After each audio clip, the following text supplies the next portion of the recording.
So, hi. If anyone's out there, let me know. This is July 2026, and it's on almost the last day of the month. Oh, finally, I see a person. Thank heavens.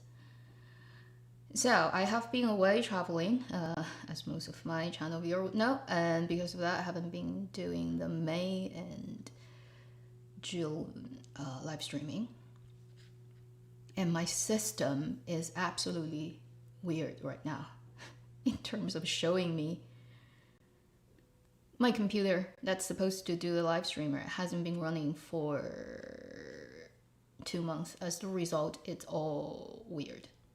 Things don't quite work. Things are not in the right place. I can't see the full chat. It's very odd, basically. So, for example, it's not showing stuff correctly. Oh, you can hear me? If you can hear me, it's good. I don't get it. I haven't updated my system, right? Everything is just as I left. Yet when I plug everything in, the camera's not working, the sound doesn't work, connection to YouTube starts to fail. I hate digital stuff when they're like, if you don't use us for 1 day, we're gonna F up. If it's working, that's good. And next time, I may switch to a different computer and try to make sure that it works. Because I don't live stream all the time, that's why every time I do it, it's like 1 month, and between 1 month, 2 months, 3 months, the digital world decided to do something to itself so that it no longer works. It always is like this. I wish there's an easy way. Hi. I didn't put out a like prior announcement to the live stream. Usually I would do it 1 day ahead, but yesterday I was like in the middle of something I forgot. So I only put this out this morning. And usually I do my live stream at the beginning or middle of the month, but then because I was away and then there has been 2 months that I haven't done it. And for July, I didn't have time in the middle of the month to do it. So now we're like catching up, but on the very last day, almost very last 2 days of this month. And well, at least it's working. Thank heavens. Let's hope it holds out. Hello everyone. Hello from Malaysia. Hi. Romania. Ooh. How's the weathering everywhere? Hey, France. For people who are in other places other than like this part of NA, how's the weather treating you? Because this year has been insane. Hope where you are, it's not too bad. Curious, because I know like during May and June, Europe was particularly bad in terms of not normal.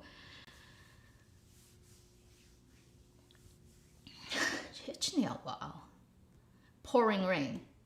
Last night we had a storm here. I was sleeping and I was woken by the thunder and the lightning and the pouring rain, the sound of it. Sri Lanka, wow, Russia, everywhere. Literally melting. What's the temperature there? Too hot, too much rain. Yeah, it's bad. This year is really hot everywhere. Like when it's supposed to be hot in summer, but it's kind of too hot and too early and too hot. Road to Empress. I know. I'm not a huge fan of that type of game. I know it's a video. Basically, it's a drama, but then it's made into a video game form so that they can make more money and then they can go around all the censorship thing, right? When you design it as a game instead of like getting license from an RTA stuff. I know that because they're doing the second season already, right? They just did it. First was like when she got into the palace. Second is when she climbed to the top, right? I know that. Not a fan of that type of stuff. I understand why it's popular, but in terms of that particular historical figure and how much has already been done on her, and then type of dramas that are made about her, I really don't like the approach the game takes, which is basically it's like a 打怪升级, right? You fight the bosses and you climb up, you level up. She's basically comes in as a lowest rank, whatever, and then climbs to being an empress. It, you know, it is fantasy, right? It is so far away from history, and I particularly don't like the fact that the women all the people she kills along her way to climb to the top, it's too, how should I say, the mess and the murderous and the dark things people do to do that, it gets like drama, it gets romanticized into this game form. It's very dehumanizing and very objectifying of everybody, including herself. I don't like that thing with, like, particularly when you put it into a game form. It's kind of, and it's played by real people. That's a weird thing. Or if it's a game, it's totally 3D generated or drawn, maybe it's different feeling, but it's actually played by real people, but then it's completely like in a game sense, and then your enemies are essentially all the other women, right, in the palace. It's very I don't quite like that, right? I think watching a drama of it is already enough. Playing a game where you take part in it is just, it's odd. It just makes me feel uncomfortable. 盛世天下, something like that, yeah. Drama production is just standard, kind of like 网络剧. It's like a internet period drama. It's done by the person who is, because they're not hiring super expensive actors, they're hiring sort of a celebrity, right? Like internet influencer, celebrity level actresses. So it's overall cheap, and then they're actually nice looking. And because they're not that famous, they have to play the part, like do good enough acting there. Otherwise, they wouldn't even be casted. So you kind of like can guarantee a level of performance in that type of thing, and everybody looks pretty. But if you want me to say, to criticize it from drama production, from a film kind of making standard point, it's just fast food level production. It's just like, what can you say? It's great about it, right?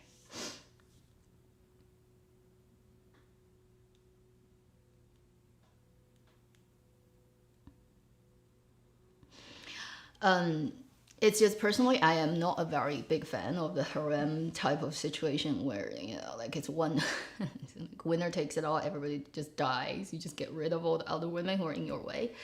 It's kind of like, it's too much for, and also it just simplifies history so much, right? Because if you ever read into Wu Zetian's climb and then how it ever eventually becomes that, it's just so much more heavier and thicker in terms of what is involved in it. And it's not a simple harem thing. It is so much tied into the politics, the military, all the economy. Just happened to be the time of that era that gives her that opportunity where never before and never after. And it's such a unusual occurrence in history that it's a very single kind of unique case that you almost cannot, like, it's just too complicated to be simplified into a game of that form. Yeah, and I particularly don't like it. Just simplifies it in that way, and it is, to me, it's just too boring and too simple. The actual history of that period and this particular person, like, is why she got there, right? Was so much more actually juicier in terms of how complicated the layers of reasons that eventually made it happen. And the game just makes it so cheap. It's just, to me, like, if you know history, right, you look at that and it's like, But I guess entertainment value, I simplify it so that it gets money, and then people, like, if you know nothing, at least now you know there was a person who did do it, just realistically in very different ways.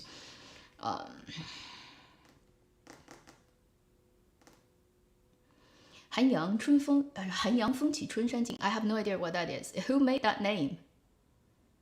It's such a show-off name, and I hate this type of title for drama or for anything when they when they pretend that they're very educated, that they are poetic, where actually it doesn't make any sense. It's like just adding words on top of each other, making it look cool. I particularly don't like who had that great idea of titling their stuff in that way.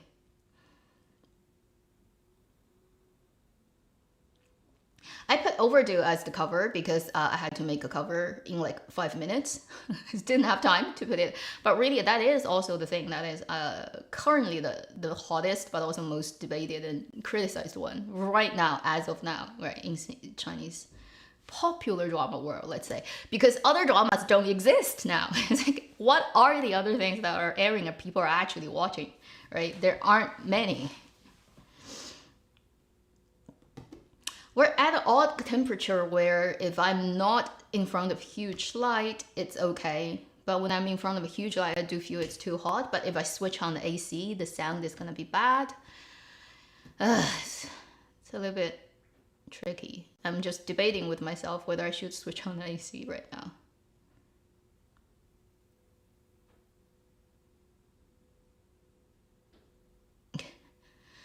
The Heart 2 and 不见山 took your time. Yeah, 不见山 is painful. Trying to find treasure boxes in 不见山 is so painful.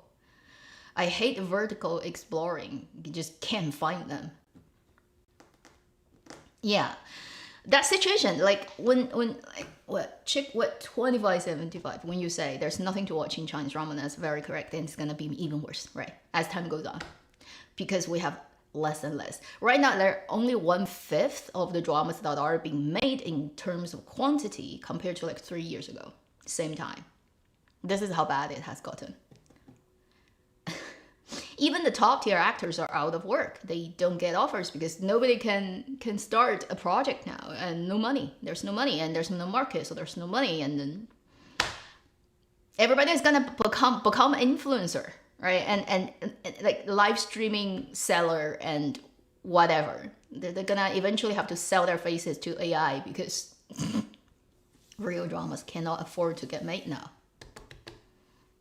You know, the easiest thing to do is cut 2 zeros off everyone's salary of the traffic actors. If they get 20 million, right? Now just give them 200,000. It's still more money than normal, like high level management of a normal company.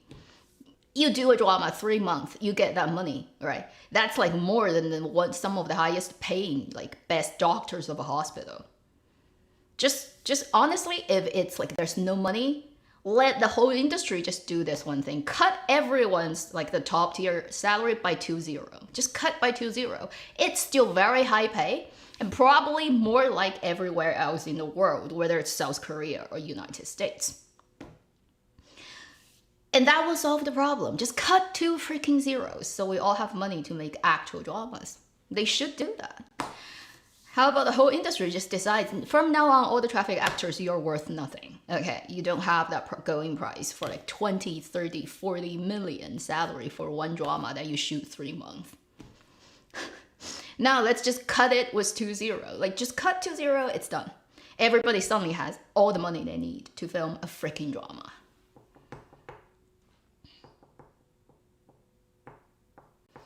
They have it restricted, like there's a new restriction coming out as like for the production in terms of like for the whole budget.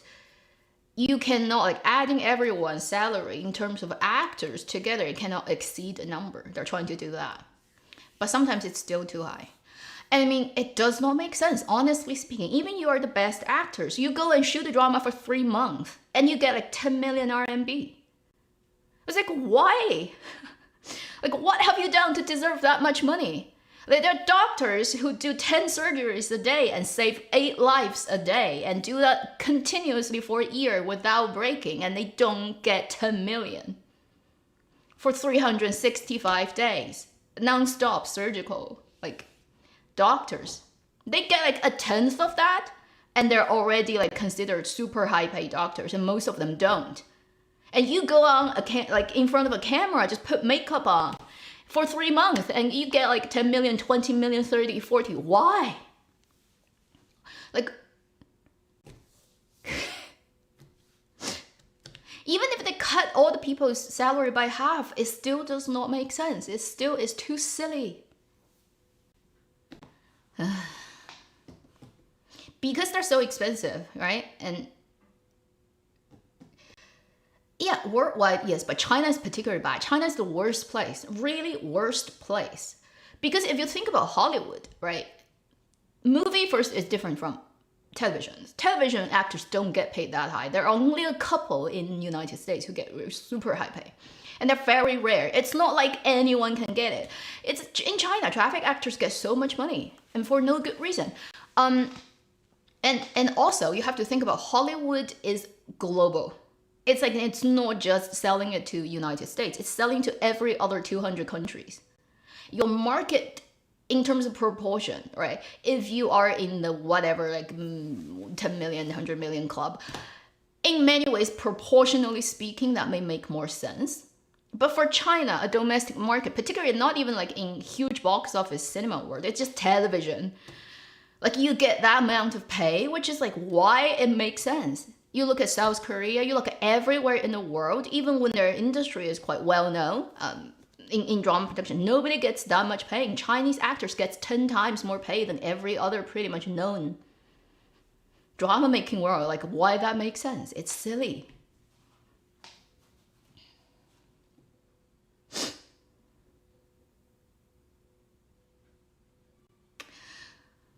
Tian Xiwei, Genius Girlfriend, I wouldn't have high hopes for it. Trust me. Isn't that Hu Yitian and her? The thing is, the guy is like not very good at. He only works with a guy. He doesn't work with a girl.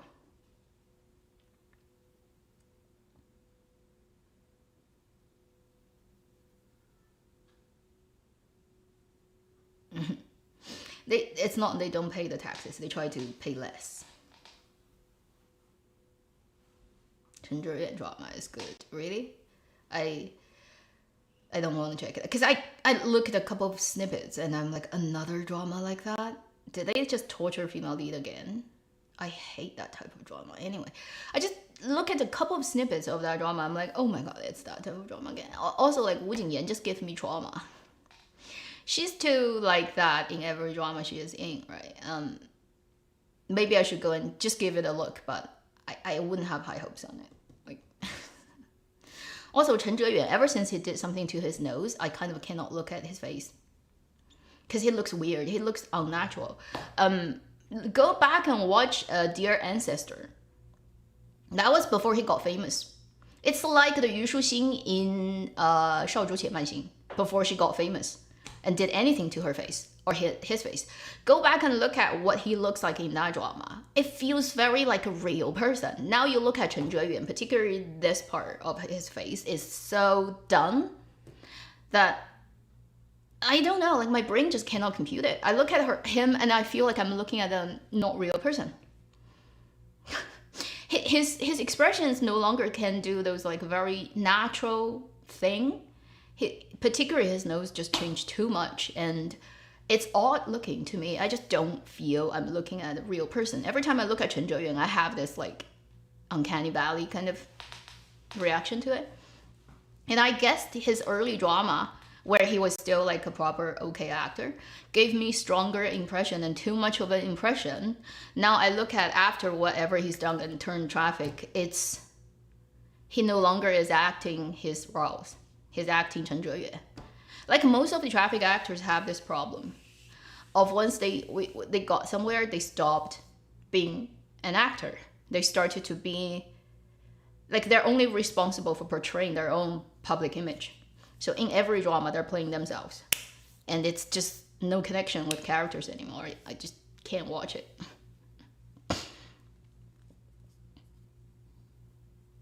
Baxian, I haven't, because it screened but after I left China. I left on the 8th, and that movie got in theater about like a week after, something like that. So I couldn't.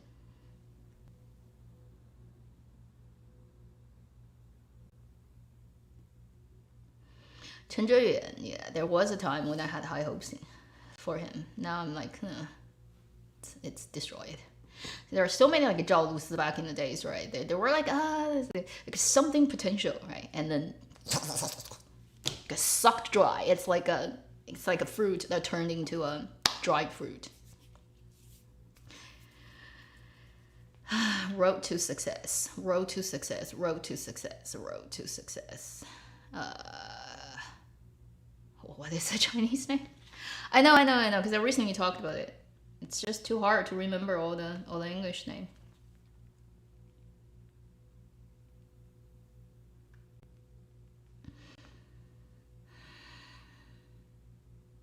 Oh, Yu Shuxing. I watched a little. I couldn't deal with it. She's another actress who, after she got famous, gave up on being her character. She started to play Yu Shuxing.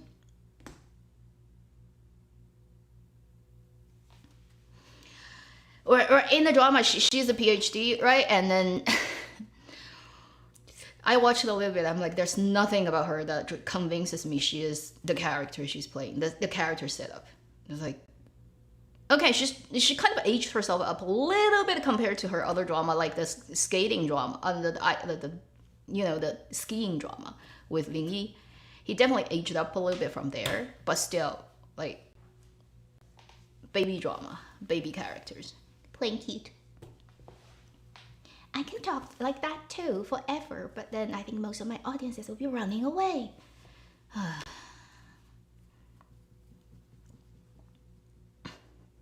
Kung Fu Soccer, how can I take on it when I couldn't see it? So again, I left before these movies went into theater, so I couldn't have seen it. They only just showed up like in the last week or two, and then I was like beginning of the month. 8th was the time I left China. So everything that happened after 8th in terms of getting released in cinema, I couldn't see it. Yeah, Lisa herself. Because it's Guo Jingming.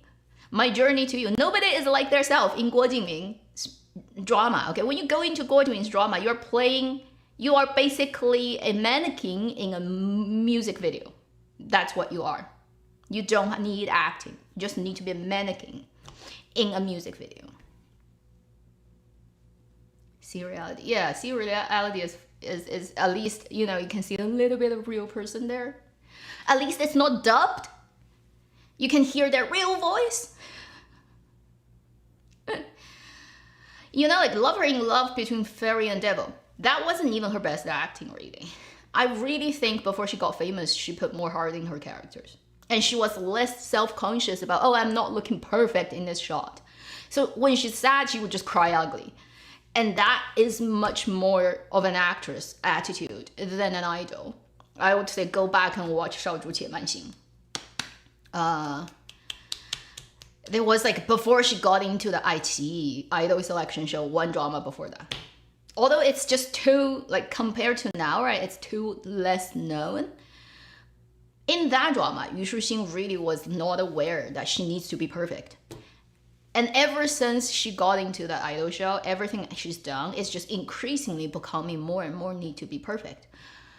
Fairy and Devil is already fully not self-aware her in front of a camera. She's already starting to play cute. But because the character setup is also that type of character who's supposed to be clueless most of the time, therefore it kind of works 80% of the time. After that, everything she's done starts to just... She had potential many years ago, but right now I just see like this very little hope of her ever coming back. How's Xiaofang? I haven't had time. If anybody has watched, let me know if it's good. Because I do know it's very short. It just ran through, right? Wang Yinglu and Xing Yunlai's drama. I spent most of my time during this month watching Blossom Power, which is towards the end, pretty much like total disappointment. The Key to Phoenix Heart. Overdid is now. There's another drama that I was watching, those couple of... I only have that much time to deal with that many dramas while having 2 game accounts I need to keep up with. and then dealing with living, such as grocery shopping or cleaning up. Ding Yuxi, Yu Shuxing with Ding Yuxi, like both dramas with... Yeah, when they're together, they kind of like can get it work, but again, I feel Yu Shuxing is just too playing the kid. Even in the one with Ding Yuxi, the period drama, the fantasy period, right? Or like love fantasy, Eastern, whatever, like I can't remember the name. that one, she's still playing a young girl, like a being cute.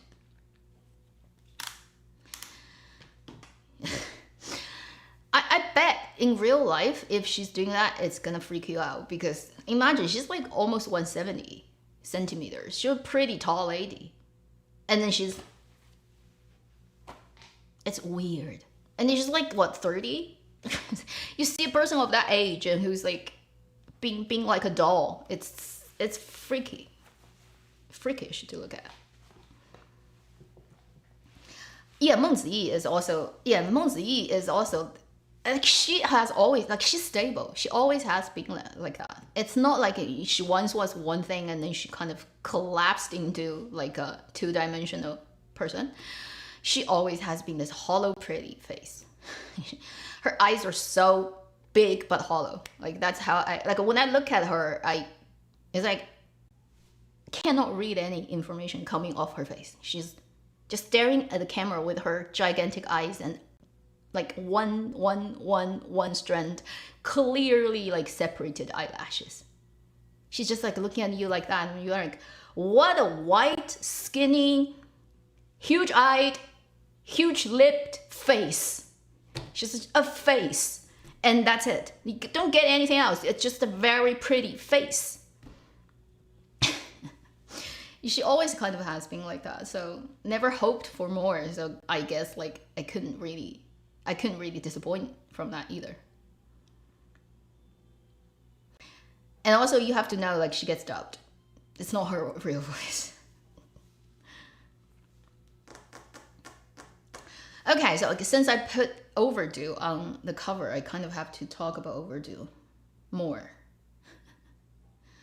While that is ongoing, I need to hop into my party in my guild on the game, because it happens at 10 o'clock.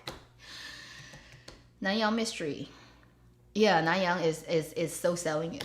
In comparison, the cases between us is better, because it wasn't like, it was selling, but it wasn't selling with such like over the top intention. There's still quite a high level of selling too, but I could deal with some of the sellings in cases between us. For Nanyang, somehow I just can't. I can't. It's so 自摸.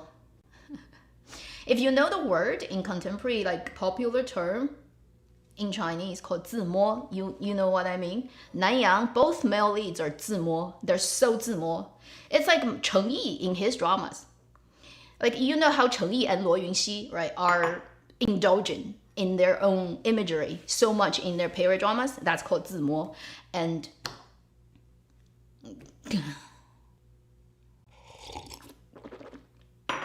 let me go grab a fan, because it's kind of hot, but I don't want to turn on the AC because it's very noisy in my place.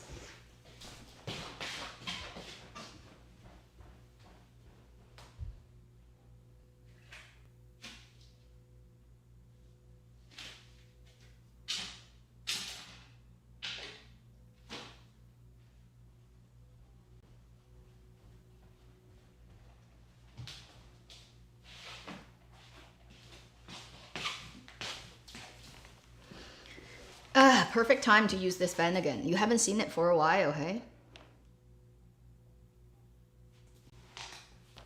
Too many things to rant about that I don't even know where to start. That's what it means. Overdid. Okay, they really overdid it. It's like drama overdone. Reminds me, isn't there a Shakespeare play? I can't remember which one, where there is a brothel owner called Mistress Overdid. Anybody remembers? I have a vague impression back in the days when I was doing the degree of English Lit. Sometimes it's really funny. The name is almost like basically the drama. They named it perfectly. It's actually one of the best named dramas ever in Chinese drama, because it literally says, like, it is exactly what it says on the cover, basically, right?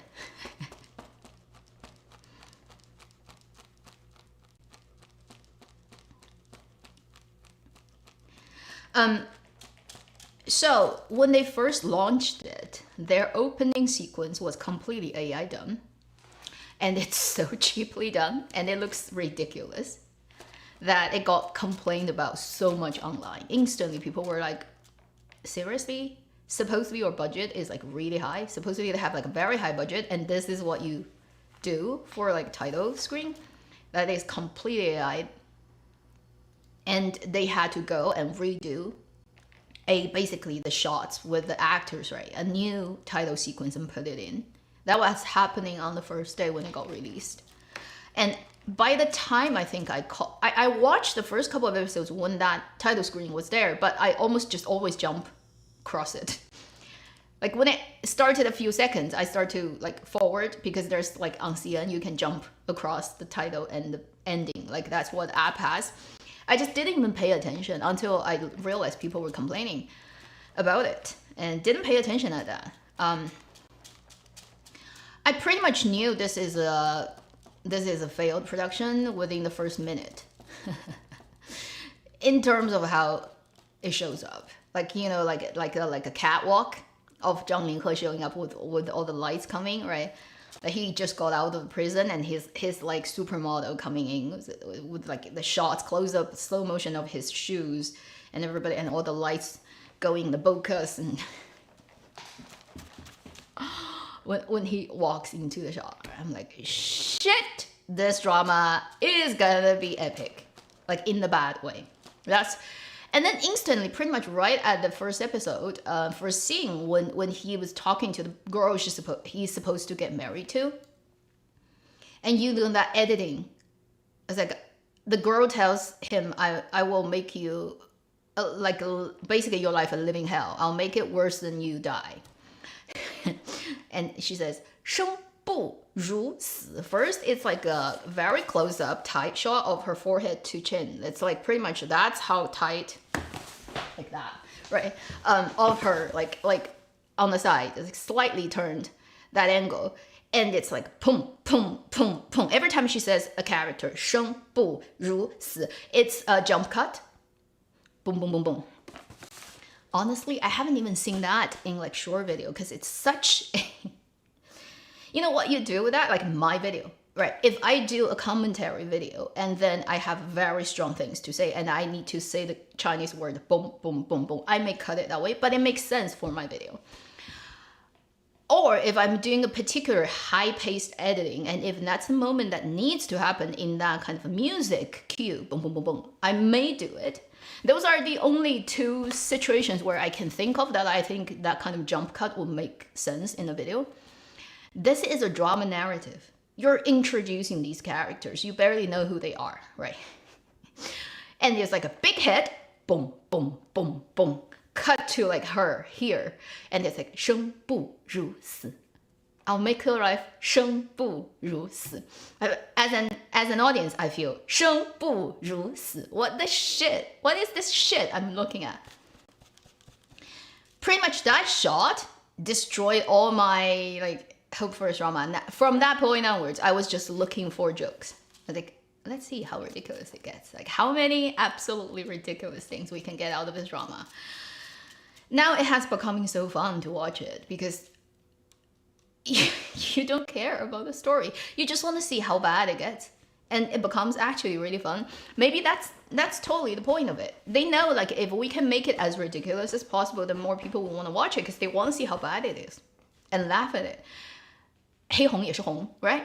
Even bad publicity is better than no publicity. So how about we just make it so bad that everybody will laugh at us so everybody will watch so we can get more ads.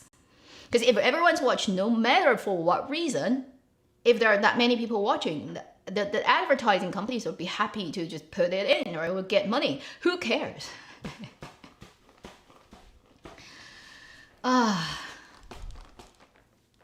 I'm still watching it for fun and it's really fun. So now, like, I think in the future, you can really develop a type of drama which is make it as bad as possible. So bad that everyone wants to look at how bad it is.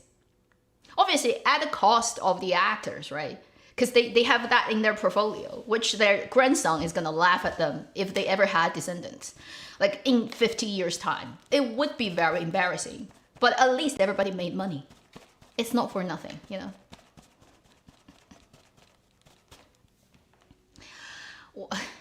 if you want to criticize this drama from traditional video production angle about what's wrong with it, everything is wrong with it. That's how I would put it. Everything you can think of. The pick a department and I can tell you 10 sins this drama has committed. So almost like there's no point of criticizing it because everything about it is wrong. Everything about it is wrong. That's it. So now like the whole point of this drama is just for people to have fun with it. And I don't think it's even necessary to say what's wrong with it because everything is wrong with it. How about that? There's nothing good about it. Like even down to like styling. There's nothing good about it. It's completely wrong because 民国 times like nobody looks like that. Like no one, right? I don't know what to say. It is just such a weird example of do it so badly that now it becomes classic.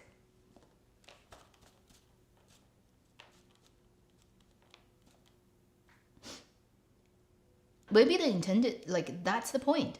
Because if you do it normal, with what the script is, there's not that much you can, like, because there are previous dramas that do better than this, so might as well 不走寻常路, not walking down the normal path. We're just walking down the insanity path.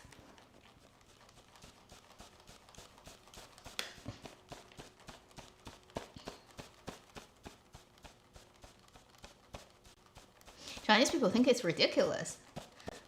Obvious, nobody's saying it's a good drama. Maybe they're fans, but I have no idea. Like most people laugh at it. But then I think like because it's so ridiculous, it's like unapologetically in your face ridiculous. Somehow actually it's fun. Like I'm watching it for fun. I just want to see how bad it gets. And that's entertaining in a way.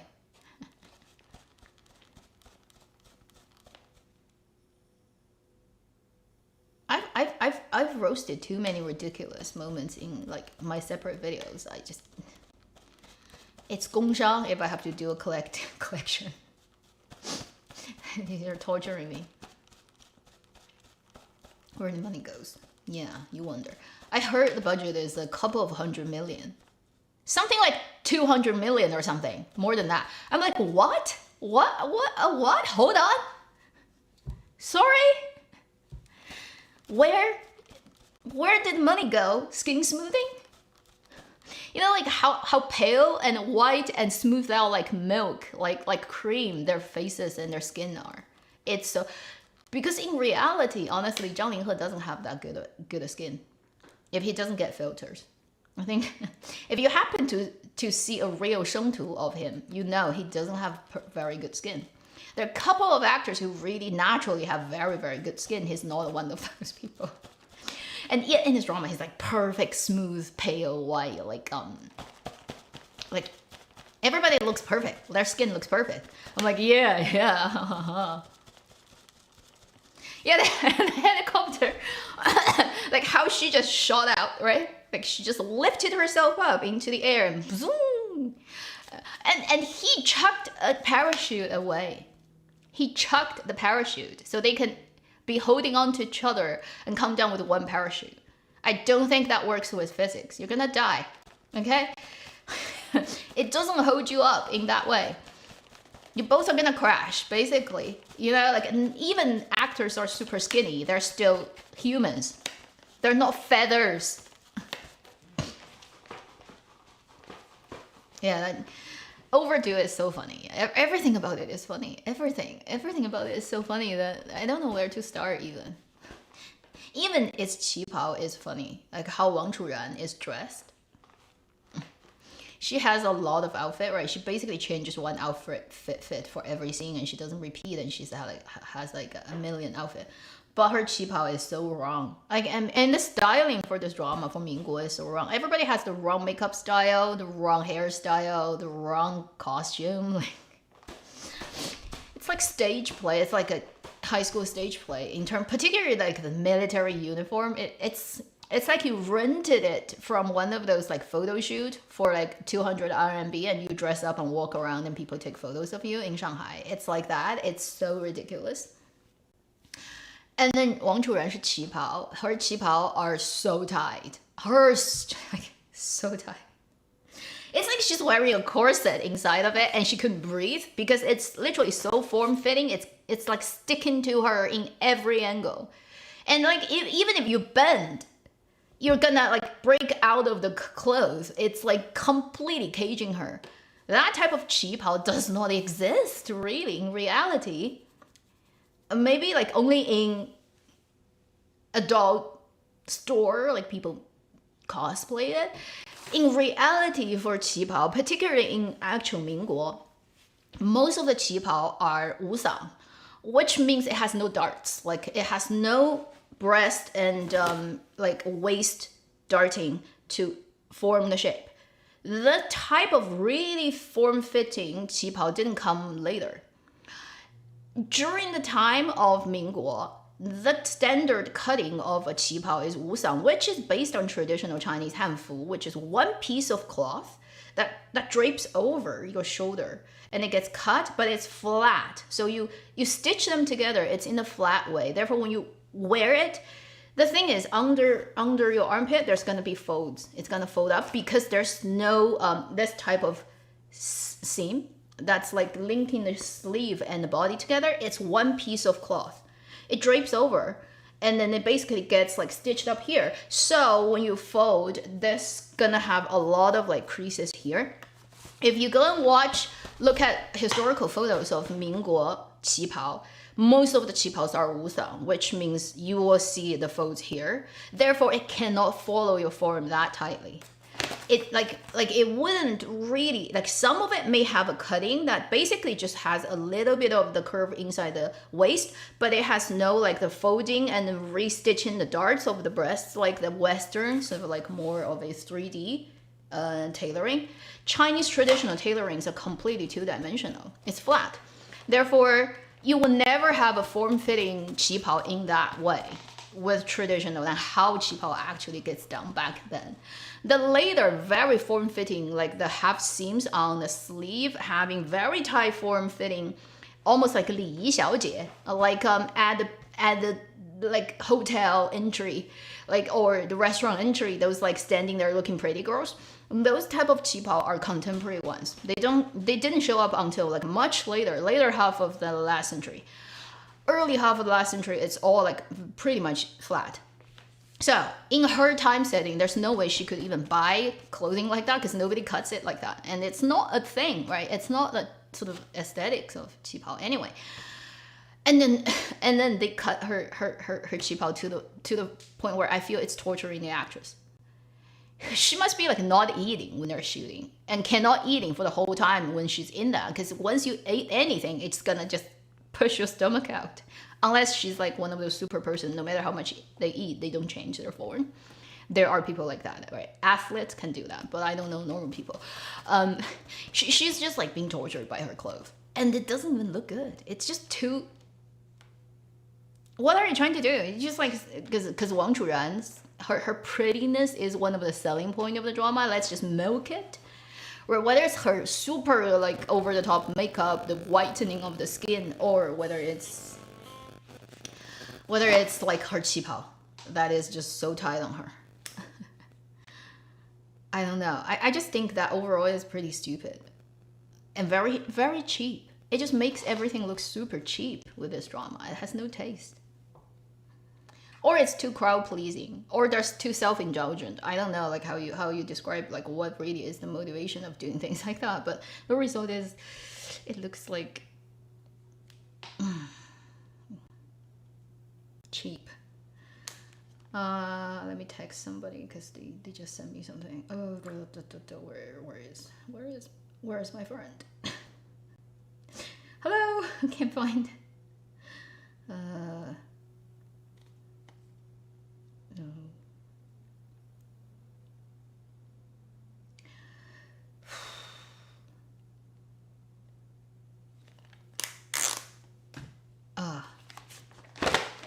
Lament of Autumn. Oh, that one. I don't know. We shall wait and see. I'm reading. Okay. Joven has been wearing qipao as well. Looks way better. Really? I haven't. Okay, I should go and check it out. I'm too busy. Like the game is just taking all my time. Halo versus Initialize, yeah. Crunchy, by the way. Because of some Western, yeah. Story of her getting revenge is a great story. I feel like slave driven agency. Depending on what type of like contract they have, right? Certain people have more say.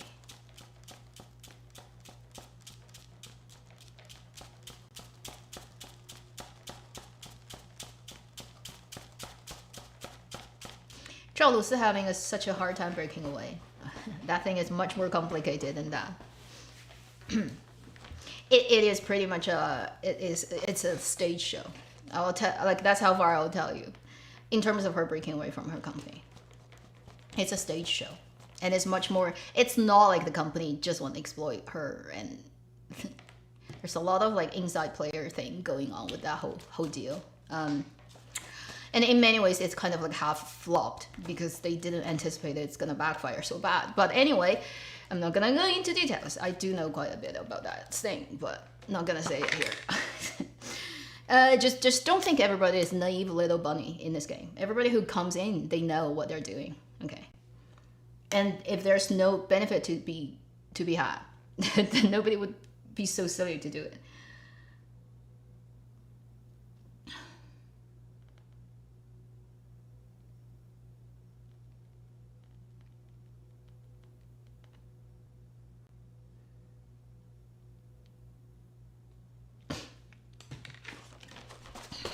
Light of the night. Light of the night. Light of the night. I have to check again. I just can't remember which one it is. I know the title, but I don't know which Chinese it is. That's how many dramas. I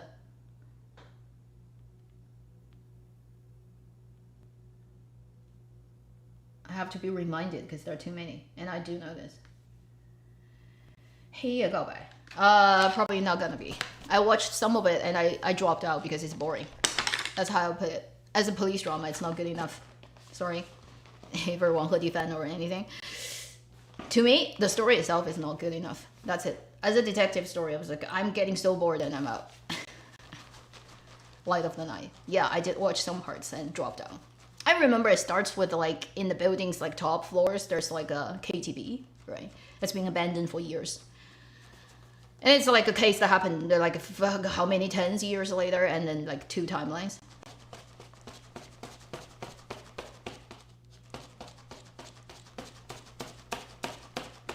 I am not excited for any dramas right now. Honestly, it's just like, what can you be excited for? I don't know. Everybody can fail. Like even the best companies these days are kind of struggling. So I don't know. I have 0 hopes. Chinese drama right now is like, if it's still kicking, it's good enough. Empire as brothel? What is that? Odyssey. That's a movie, right? Nolan's movie. I haven't seen it. Is it good? I heard like mixed reviews. And I heard it's very long. So I was like, I don't want to spend that much time like sitting in the cinema.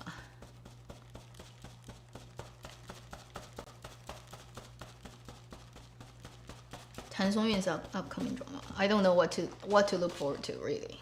I mean, my default position is everything is gonna disappoint me, so better not have high hopes. Given the current really terrible circumstances dramaland is in.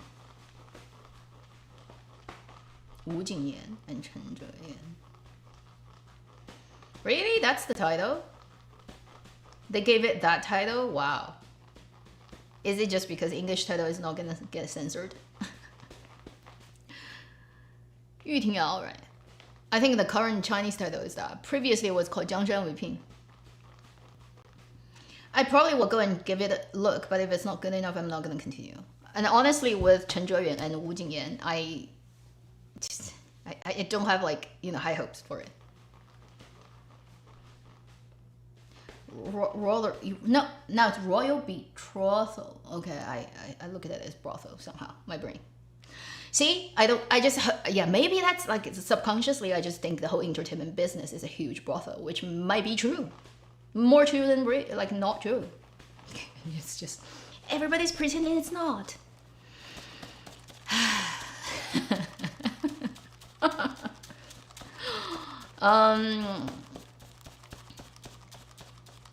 It's worse than the brothel, honestly speaking. At least brothel is kind of like a trade.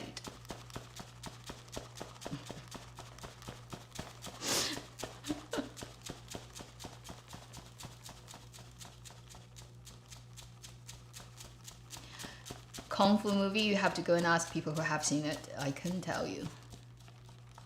Blossom Power.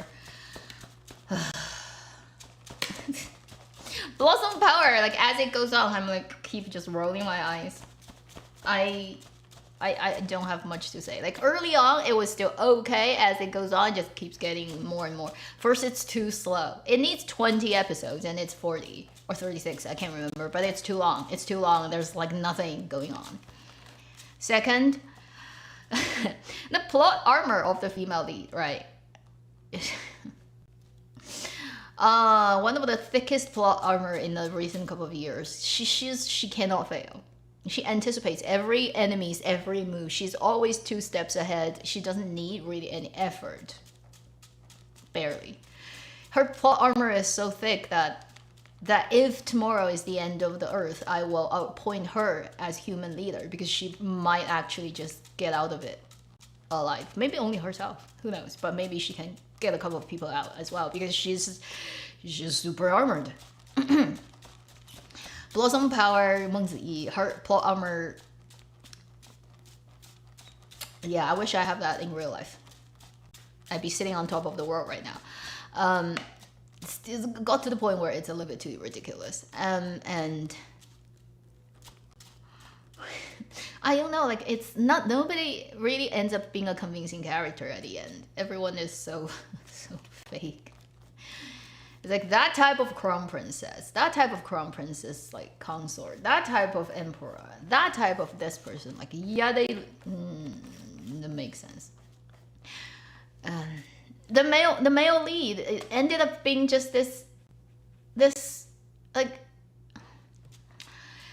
he's completely fully devoted to the female lead that nothing about himself therefore is important in any way. Like he almost lost any human reasonable level of as a living biological being, right? You have the innate ability or innate need to like think about yourself. He is his martyr and a saint, and he doesn't care. The only thing he cares about is how to make female lead life a tad bit better. If that can happen, he can die a million times. He doesn't care. And I'm like, that's a very peculiar crown prince to have that kind of psychology. And really, you don't quite know why he's so fascinated about the girl. It's like, has the girl done something so impressive that it made you like you just want to give up everything you have in your living, breathing existence for her? Or is it just because she's pretty? Like that does not make sense. Even if she's pretty, it's like how far can it go? And the guy like Blossom Power of He Yu's character, he's just so devoted, 100%. Like it's so Meng Yu. It's so like the dream girl perspective, right? You just like want to imagine the perfect guy who's like powerful, like top of the kingdom, has money, has power, has perfect kung fu, like, but then he happens to be like really poisoned, so he's weak and he cannot actually really do anything to you. He's gonna die, he's gonna leave everything to you, and he loves you so much he doesn't care about that, and he will do everything for you, and he's just like free labor in every sense. That's gonna serve your needs in every like on every level, and don't worry about like even he dies, he will come back because he wants to serve you. It's ultimate dream girl perspective of a guy who's like in service to you in perfect form. So that's not a real person. That's a robot. That's a home assistant AI in perfection.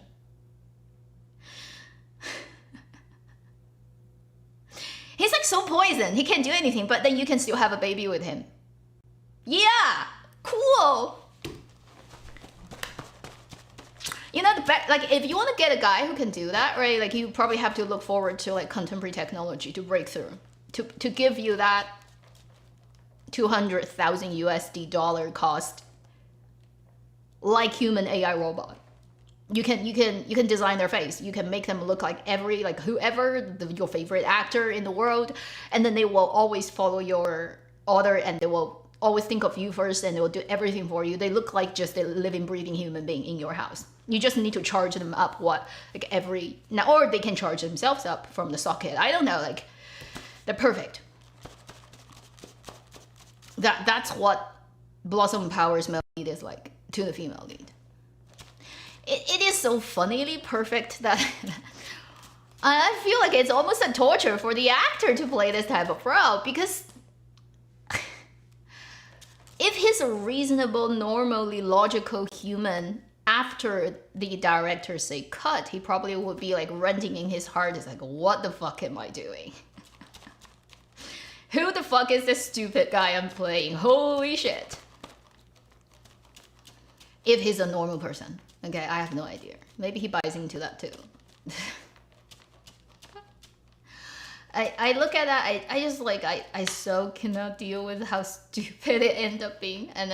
And in the end, like the last episode, right, he pretty much he's dead, and then he just came back, and then there's very little bothering in terms of explaining, so what what happened? How did he just came, like he had a couple of like white hair, that's all the damage it has done for the years of suffering, and he's still freaking breathing. Okay, cheat.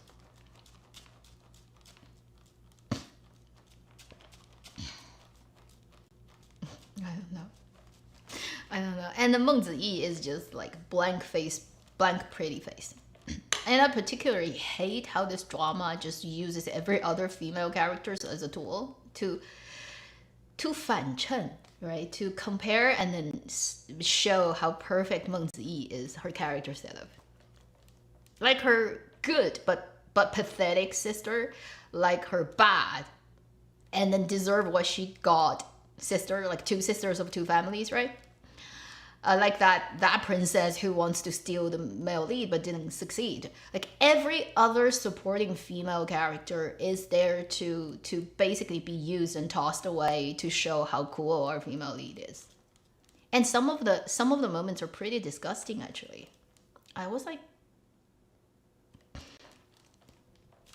if it's our female leads doing, it's all perfect and it's all just. Right? Like even just like grabbing a servant girl and beat her to death on the side while she's criticizing her last life sister. It's like, you did wrong things, she helped you, so she deserves to die, right? Like right there. And then like, that's a lesson to you. The point is like, yeah, she's a servant, so she dies, it's fine. But the point is to educate you. It's like, you shouldn't do the stupid things in front of me because I'm bigger than you. You know, like those moments in Blossom Power, I'm like, at least in Key to the Phoenix Heart, our female lead bothers to go to the graves of her servant girl who died for her. Like she remembers, you know, like this is a human, even though it's also like pretty pathetic in terms of like their life is just used and got rid of. But you know, like the writers remembered, like we need a scene like that so like we can save our leads. And in Blossom Power, it's like, does not matter. If you go against our female lead, right, then you deserve death. You should just be eliminated. She's perfect always. That whole scene when she's criticizing and she's scolding her previous life younger sister, who's not really her full sister, while the other, like the servant girl, was dying in distance. You hear her scream, but you don't see her, right? She's getting beaten to death. I'm like, they're trying to make the female lead look really powerful right now, but I'm like, anybody thinking that there's a problem with this scene is like, it's like because she's crown princess, right? She's like one of the highest ranking women in the world. I guess like in this story setting, the servant girl's life is nothing. We're just like, and we're supposed to feel very positive about the female lead in that moment. I'm like, you know, it's true that sometimes, you know, Dramaland is the most Fengjian place in the world.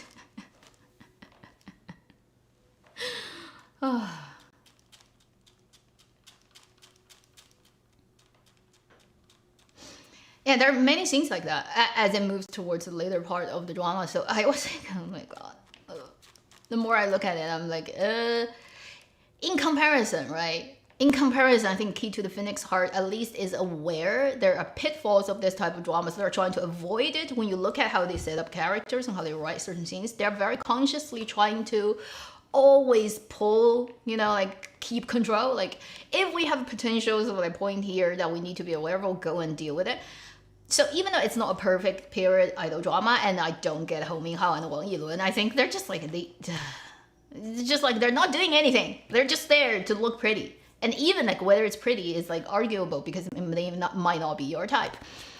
But at least on script writing level, they're kind of trying to do work. Hi, people from my guild. At least they're aware that they need to do certain things on writing level. Whether they can execute that perfectly is, like sometimes not, but you can see that awareness is there in Key to Phoenix Heart, and in Blossom Power it totally isn't even there. I mean, it did a good enough job though. I think it's good enough, but it's not like groundbreaking. It's nothing like it will push her a level up in any sense. She's okay, but in terms of wildly talented, right? She's not that level. But at least, right, she's suited. Pretty young, like she's like the character she's playing. As for Ho Min-hao,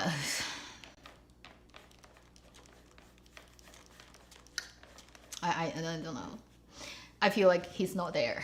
In most of the acting moments, he's just repeat everything he's done before. He just... Genuine engagement is often not in their acting. It's very... I don't know what to say. I can't get anything out of his performance. As a male lead, I think he's very uninteresting flat. If I want to give a comparison among these two dramas, right, who is the actor, like even when they have very limited screen time, when they're on screen, you feel first they are being their character. Second, they just have the ability to make you believe they are who they are supposed to be instead of playing it. I would say Blossom Power Zhang Yao. Like he plays the doctor who has very limited number of scenes. Like he's barely there, right? He's every time when the male lead is about to die, he shows up and tries to save him. That's what he does. Even though you don't know much about his background story, he really doesn't have any storyline apart from being the male lead's emergency doctor, paramedics. Somehow, the actor can make you feel he's a real person, like he's more real than the male lead or the female lead in Blossom Power. I mean, Zhang Yao may not be one of those top tier actors of his age range, and he probably never will. But I really say he has acting natural, almost instinct about how to engage the camera. And back in the days of Love in Between, you've seen it. You've seen him basically holding the whole drama, like together with the female lead, right? Like on him, and it works because he can act. At the end of the day, when the camera is on him, when he looks at the camera, the audience gets pulled. For whatever reason, this person has it. I think Zhang Yao has it, although like he's by no means like hot, right, in any way right now. And maybe he's never gonna go anywhere because the industry is shit right now, and even the top tier people can't get much of anything, a cut of slice of anything. So maybe he's never gonna go anywhere, and people are gonna age, and eventually it's gonna become irrelevant. But I really do think Zhang Yao is the guy who really, like, if he's given a chance to do a really good scripted drama, idol drama, even though fully idol period drama, he can shine very well. And he's gonna convince you that the actor's charisma is not fully just coming from their face or how good they look like. I really like him. I always liked him. I really think he has that like a little bit spark that's kind of a natural talent of acting and engaging with the audiences and knowing characters, the details of like the person being a real person. A lot of young actors have no idea how that should be there. He's one of those people who have it, but the industry is like not really lending to. Wang Ziqi, Guan Xiaotong, we shall see. Wang Ziqi also is a pretty, like, given the right type of thing, he can do pretty good job actor.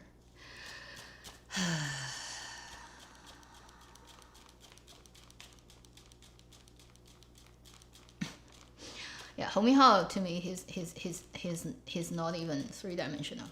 Tan Jianci, Jianci's problem is ever since he got hot, he also started to slide down the slope. I'm right, like I just always say the things people don't want to hear, and I'm being very straightforward and honest and cruel. He happens to be the only person among all the actors I talk about that I actually have worked with, and he was a kid back then. But so I always have like a lens and soft filter for him. But even for that, I'm like, ever since he got hot, I think he is becoming way too self-conscious and for her more like an idol image. He's also sliding down the slope of Zimo, although maybe not as bad as like Cheng Yi, Luo Yunxi, even Ding Yuxi, right? To that extent, but it's more than when he wasn't famous.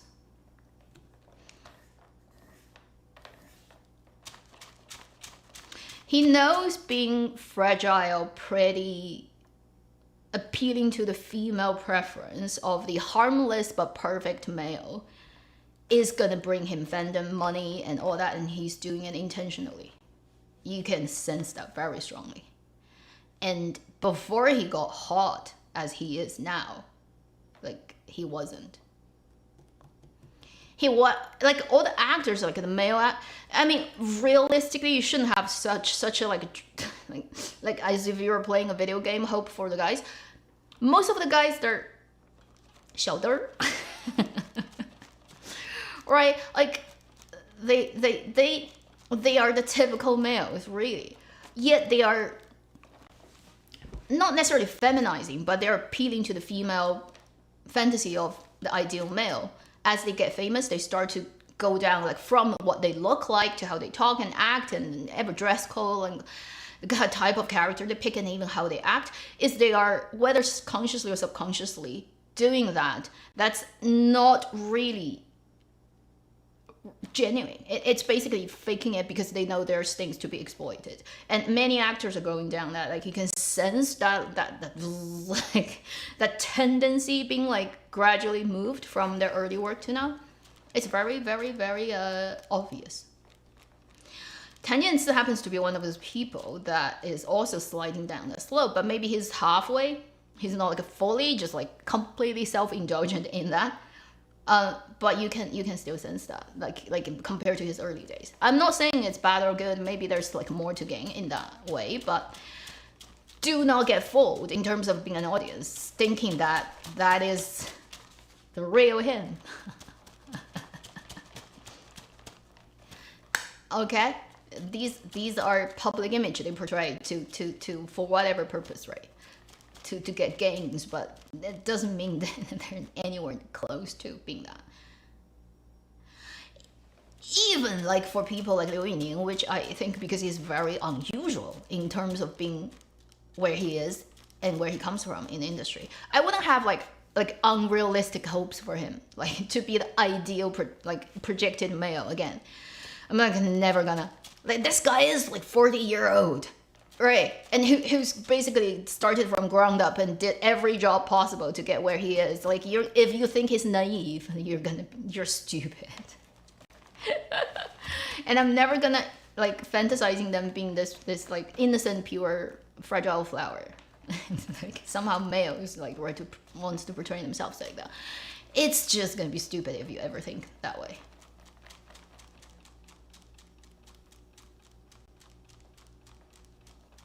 Yeah, I'm working on things if people are asking the industry, but it's not up to me. You should look at how bad industry, film, television right now is in China, right? Like even the top tier people are like they're like scrambling. So like for me, who's like not even in it really now, it's gonna be like kind of like dream like daydream to but who knows, you know, like I'm still working on things. It's just slowly progressing, and most of it is not up to me. 80, like 95% of it, 99% of it is not up to me. If it could happen, it will start to grow and it will happen. If it couldn't happen, it's not my fault that it couldn't happen.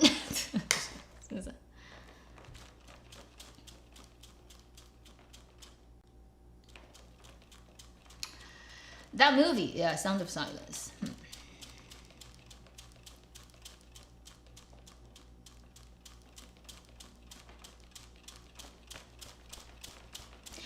In a way, if you go into the acting world, you basically are ready to be like taken apart. You can't, like, that's the, you cannot basically hope that everybody suddenly will grow a kindness and conscience and just be nice to you whatever happens, right? You basically are selling your public image. Your body, your look, your face is basically a commodity. If you get money from it, you're gonna get criticized, then you're gonna get it's kind of that, like you can't hope for human to move beyond that. Or everybody who's in front of the camera business knows they're gonna get torn apart anyway. If you can't deal with it, you should not enter this industry. You just have to put on a thick face and not care.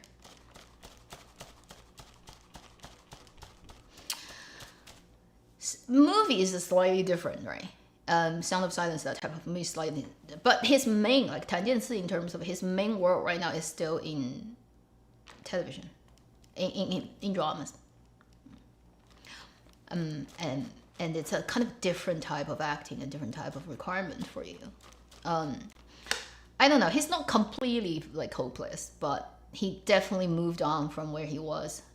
And if there's anything to worry about him, is like if he's gonna crank it up even more on the small scale, which I think right now is already enough. Keep going down that route is not gonna be a good idea. But then it's up to themselves, who knows.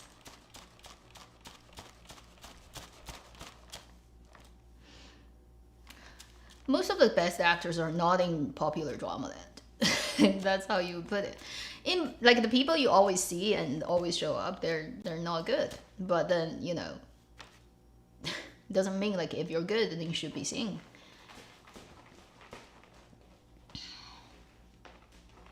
Ding Yuxi, I don't care about like if he's fat or not. Like I don't think he's like really that much of a difference. I just think his acting is a little bit too self-aware. Of like I need to play that Ding Yuxi that people likes instead of play the character. Compared to his early day acting, these days he's too aware, and he needs to control his left eyebrow. It's very specific, but to Ding Yuxi, it's too much. You know how he could move this eyebrow independent of this one? He would arch it up, like he would do just pull it up so much and look at people that way. Like this side is flat, that side goes up. He needs to control that. Okay, he's doing too much of it that it becomes distracting. It's just Ding Yuxi. I can't remember if it's a left or right, but anyway, it's that eyebrow that just goes like because he got too comfortable with it, and people sometimes say that's a really interesting looking and pull, and he just keeps pulling it. I'm like, what? Every time I see his eyes go that way, I'm like, stop doing it. You're feeding.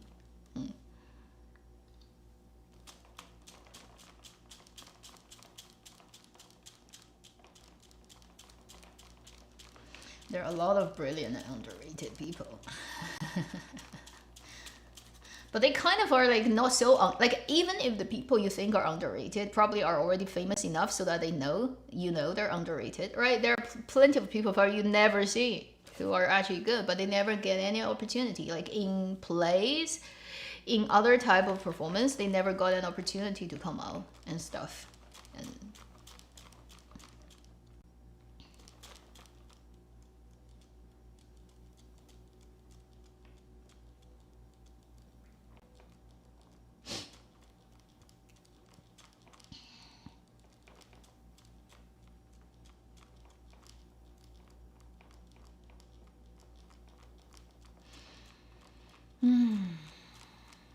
Spider-Man coming up. Is Spider-Man already screened in China? I think it's already screened because I've seen people making reviews about.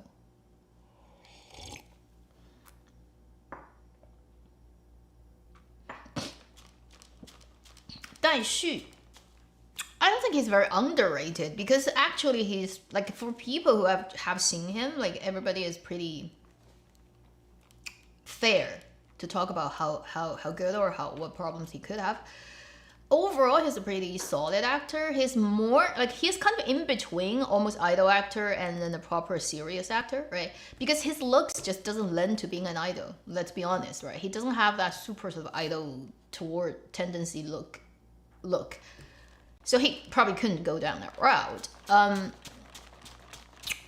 But I hope he doesn't become that, like, because there's too much to earn in that, and he goes down that direction. That'll be awkward because he's not made for, not cut out for that. He looks much better than, like, in a normal kind of acting, right? Being not too self-conscious of being that type of character. But I don't think he's underrated because the type of dramas that's gonna get high budget and a lot of traffic these days, right, are very limited in terms of their type. And it's very hard to think about Dai Xu could be a lead in that type of drama. He's not particularly that type of a look person, let's be honest. He's much more better suited in normal, not idol, not like fandom tailored popularity type of traffic drama. He's more suited in a more old-fashioned drama. He just has that face. You know, Hou Minghao has the idol drama actor, idol drama type acting face. It's very hard for you to imagine him in a proper drama, like one of those serious 年代剧. He shows up there, you're like, where did you travel from? Right? Like his time traveled into the period. And then Dai Xu seems to be, like, you can imagine him in 1930s as a Mingguo teacher. You can imagine him in 1970s during Cultural Revolution as one of those people who wear those costumes and be a soldier. It's very impossible to imagine him in realism drama because he just seems to have that look and presence. And if you like throw him into highly idol period drama, he might feel out of place, and then he could only be playing a highly dramatized type of character, such as his character in Dream of Splendor, where he's basically comic relief. Then he fits in. If he's playing like Chen Xiao's character in a Dream of Splendor, it will be weird, right? Even though he's really good an actor, it would be like kind of awkward to put you here. So Dai Xu's problem is he's good, but I think he's also limited with his range. It's like he actually cannot be fully very idol. If he does that, it's wrong fitting. It's just not the type that he can deal with. Wei Daxun is pretty good, yeah. I also don't think he's underrated because, again, even though he doesn't take that many lead roles, right? For all the stuff he's done, almost nobody ever criticizes him. He's got very good reputation, whether it's public reputation or in acting, like professional reputation. In that sense, he's not underrated. He's actually very safe and very positively rated. Think about, like, when did you ever heard people like really criticize Wei Daxun in any way? He almost has like perfect score. Mo Li is also, earlier part is better. As it goes on, it starts to slide off. I think the early part, because the actors do improve from what they've done previously, so it kind of like surprises you a little bit, so that you kind of like, oh my god, you're actually, you can do. But as time goes on, because it drags out for like 36, 40 episodes long, then you start to see they're still not enough, like they're not good enough to hold out that long marathon. If it's a shorter drama, maybe they could hide it better, but as it goes on, it starts to lose steam, and you can still say that the actors might have improved from from what they were before, but they're not still like good enough to hold out a 40 episodes, whatever, like big period of drama, and not making you feel starting to lose engagement and interest for audiences. More these early parts are better. As it goes on, I start to like, I just fast forwarding. I did see to the end, but the end is like, because I've spent that much time, might as well. And it's better than Blossom Power, sure, but anything highly recommend. Like, I would recommend people go and watch a whole like 36, 40 episodes period of drama to spend your lifetime to on this one. I might hold back on it. I may not just go ahead and say, okay, it's perfectly safe. I think if you put your lifetime in this, you're not gonna regret. I would hold back on that.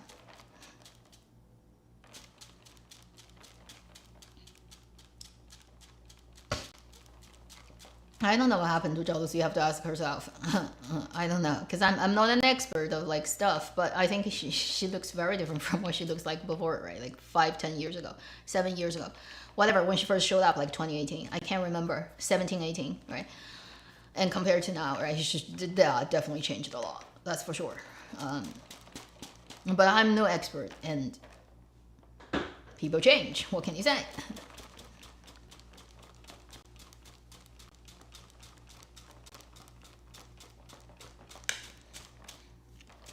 I don't think at the time, like, they just basically flashback a lot of things that happened in Molly. I think it just overall, as time goes on, their acting is no longer enough to hold together, and certain logic of the plot wasn't so well done that it kind of like is not making sense. Liu Xueyi, Tan Songyun. I'm gonna stay very neutral with that until it happens.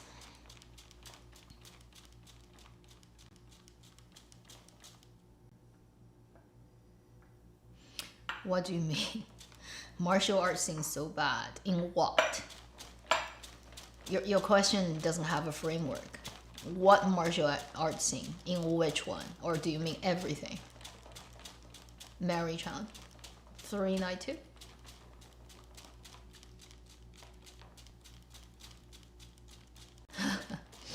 Oh yeah, Swords into Plowshares. It's not fully 100% accurate to history. They did like blend people together and change certain people's setups. Largely accurate, but in small places it's not 100%. Zhanzhao Adventure, again, started okay. As it goes on,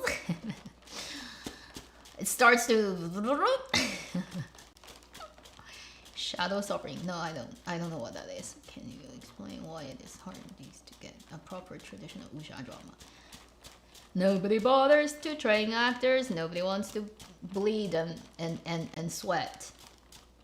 There's no money to be made to suffer that much. Do you know, like, proper kung fu actors, how much work it goes into it? It's like a training a proper best ballerina. And how many can you have, right, in the world of like today, where easy money is made in other cheaper like productions, and you suffer years of practicing kung fu, and you may like hurt yourself, injure yourself, and you're never able to do it again. And that's just for a chance to show up in this type of stuff. Honestly, there are no actors that have this type of training anymore. There's just too much cost, and return ROI is not guaranteed. So proper trained actors in this world are no longer there, and then the people who are choreography really aware like how to do it on camera, because it's not just fighting, it's fighting for the camera. It's different from fighting. People who know how to choreography and how to shoot and how to edit that, those older generations are dying out, and then there's no people to follow that. It's very specific skill. You have to be first interested in it, and you have to have a talent level, like, you know, and then you have to put years and years of work into it. It's just such a high stacking up possibilities and high cost, and your return may not be guaranteed in any form. And it's basically blood and sweat. It's too much real work and compared to uncertain outcome. Why wouldn't you then want to do the idol route, where it's much less work and a lot of more guaranteed pay. NIF is not happening, and we haven't heard any news on it. I mean, 正午, like the daylight entertainment business, like the company haven't had good time for years now. I think it's just too much of a risk for them to put in a huge amount of money into a period drama that's long form. It's like at least 40, 50 episodes in today's atmosphere where long dramas are often joked about now. Like people don't want to watch it. It's not like it's not good enough. It's not like people don't like long dramas. It's because if you do long dramas these days, you have to do it so well. You really have to write good scripts, have perfect actors. You have to do it so well, and you have to come out at the right time, and you have to promote it. You have to do everything perfect and right to even just get a chance to be noticed. Otherwise, everybody is just going to short dramas, and then they can't be bothered. It's not like good long dramas are not gonna get audiences. They're gonna get audiences, okay? If it come out, it's gonna take the whole market share for a whole month or something. But basically, you have to put so much down payment before you can see it comes out, and it may not succeed. It's just, I don't think 正午 is right now at a place where they can take that risk. They can't afford to take that risk.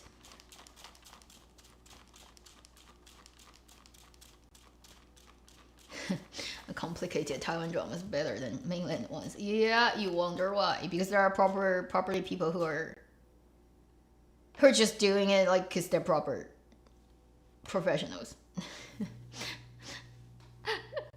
Like really professional actors, really professional writers, really professional drama makers, and they're having realistic expectation, and they have creative urge, and they're working on things they want to work, like they want to tell the story, and then they get allowed to tell the story. Whereas most of those elements are not in mainland. You can find really good actors. If you can, they're too expensive. You can't hire them. Good writers write stuff, but first it gets butchered by other investors who wants to squeeze in other characters and change the plot line.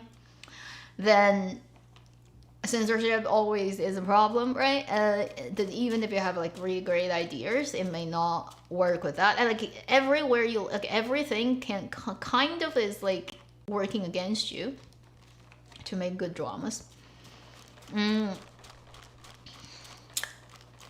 Yeah. It's too complicated. Like if you want to start from the beginning, right? Say what are the things we need to get sorted. It's a very long list and very complicated problem. But the result is we have things like that. I mean, it doesn't mean mainland doesn't do any watchable good things. It's just too few in comparison to the total amount of stuff that gets made every year.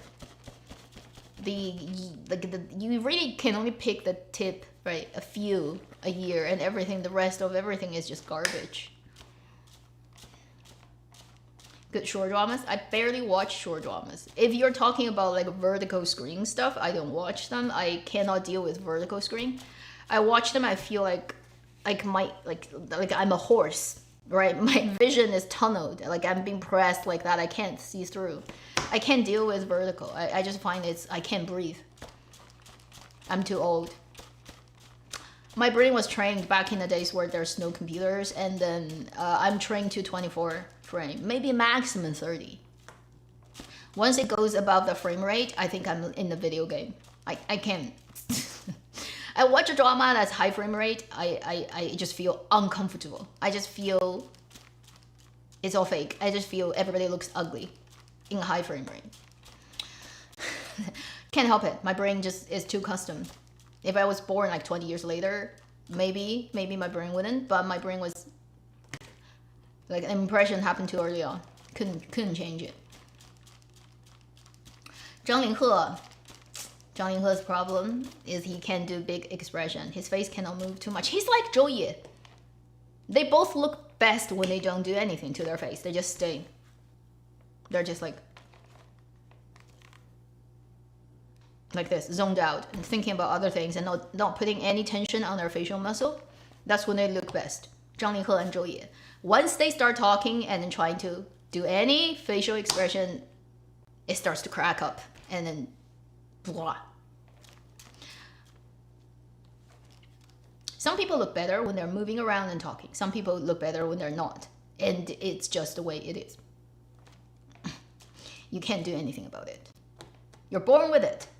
You have that particular configuration of your muscle on your face, and you can't change it. Like, so far there's no plastic surgery that can change how the muscle, right, look. Because it's all nerves, right? You can't touch them. You touch them, you're paralyzed. And like how it forms when you some people, when they do that, it doesn't get pushed up. You don't see the lines, right? Even like, but some people do. And then like there's this part, there's that part that comes out. Even when you're skinny, it still shows up. It's still the muscle, like how it goes on your face. Some people have it, some people don't. If you just have odd combination of facial muscle, you can't do anything about it. You start cry, you start laughing, it starts to show up. And if you think that doesn't look good, then the only thing you can do is not do any facial expression. Therefore, when you act, you can't do it because you know you're gonna look ugly and people are gonna laugh at you. And in idol dramas, looking good is the most important thing. So therefore, this type of actors, they're kind of restricted. If they want to actually put their heart out into the character, they have to give up on the obsession of looking perfect in every second. And they're gonna look ugly and people are gonna laugh at them. And if they don't want that, then they just have to give up acting, like proper acting. And what can you do? You just happen to. So, you know, it's like the type of 这口饭不是任何人都能吃的 is how we say it, right? This bowl of rice is not anybody's food. It's like you may not be cut out for it. You almost have to hit every department perfectly to do this job. It's very selective. You first have to have the good enough face for people to think you're like, you know, like look good on screen, but then you have to have the facial, like whenever you're doing whatever, it doesn't crash, like for facial movement. And then you have enough talent to act the roles. You almost have to have hit all the department to do this type of thing. Otherwise one side always fails. It's just hindrance for your. It's not a job anybody can do. You may hit one department, but then you don't have the other two departments, so you're always going to be pulled back by them. What can you say? It's not a job that anyone can do. That's the only thing. You see Joey do the little skit with Gong Jun and Xin. Do you mean like the Wild World? I haven't watched all the episodes. Maybe there's something that I missed, right? I know like they were on that show. So the whole the face muscle thing is just. For example, I am a person who has like odd blobs. Even when I was little, right? It's not like aging creates more, but even when I was very little, I always had those, like when I smile and do anything, like all the things doesn't smooth up, like they're just like bumpy. The problem with that is camera has much less dynamic range than human eyes. So if you look at a person with your eyes in real life, you feel their face is perfectly fine, smooth. There's no like bumps here and there when they move around. It doesn't show up because your eyes have a much higher dynamic range. Therefore, you can distinguish levels of shadows and light much finer than camera. Even the best cameras in the world right now are like barely hitting half, I think, of human eye ability. Therefore, when you look perfect in a mirror, you look at yourself, you're like, I'm perfectly fine. And then you put a camera on yourself, you see, oh my God, why do I have all the bumps? Like this part of the fat is not smooth with that part. Like I have all the lines and creases and weird shadows on my face. Why do I look bad? Because camera cannot see that many. So their range is less, therefore they show more. So you have to have almost unreasonably smooth skin and muscle to look normal on a camera. That's why this is not a job for everyone. You have to almost be born with very thin layer of tight. First, your skin needs to be very tight. Second, the things under, right, all the fat, whatever, the layer soft tissue needs to be flat and thin and very evenly coated. And when you move your muscle, they don't act in weird ways. Then you look very good on camera. But people who are born with that kind of thing is like a 1 in 10,000 or something. Like it's genetic jackpot. Camera is extremely cool. First, it makes you fatter. Second, it shows more. It shows everything more. Therefore, you know, like idol dramas have blasting huge light is because when you have like big light, it raises all the fine creases of your muscle and it makes your face look smooth. If you take the light away, and one of the reasons why Yang Chaoyue got very famous is because she's one of those odd people like in real life who has a face that's so smooth that whatever she does, it doesn't crease, even in front of a camera. And she's like one of those rare people who have that. And she looks almost like AI generated. And she looks like a manga character because her face doesn't crease. And she's just like 1 in a million face. And it's very unfortunately something that our technology just doesn't allow it to like you just have to overcompensate in that department. Cruel business.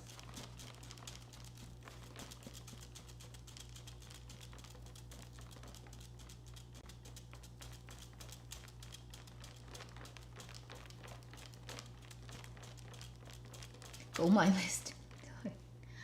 I'm so lazy at gold mine list. If I can pick out like 3 dramas every year on my gold mine list, right, these days it's good enough. Last year I would say 25. Let me think back.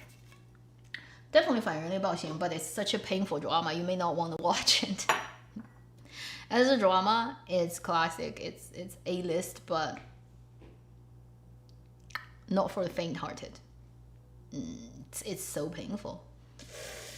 Even when I think back on it, I don't necessarily go rewatch it. That's the thing with really like dramas like that is why torture myself? Right. Inhumanity to Men. 张宇、尹正、江启林、兰西亚. At the end of the year, it came out on December.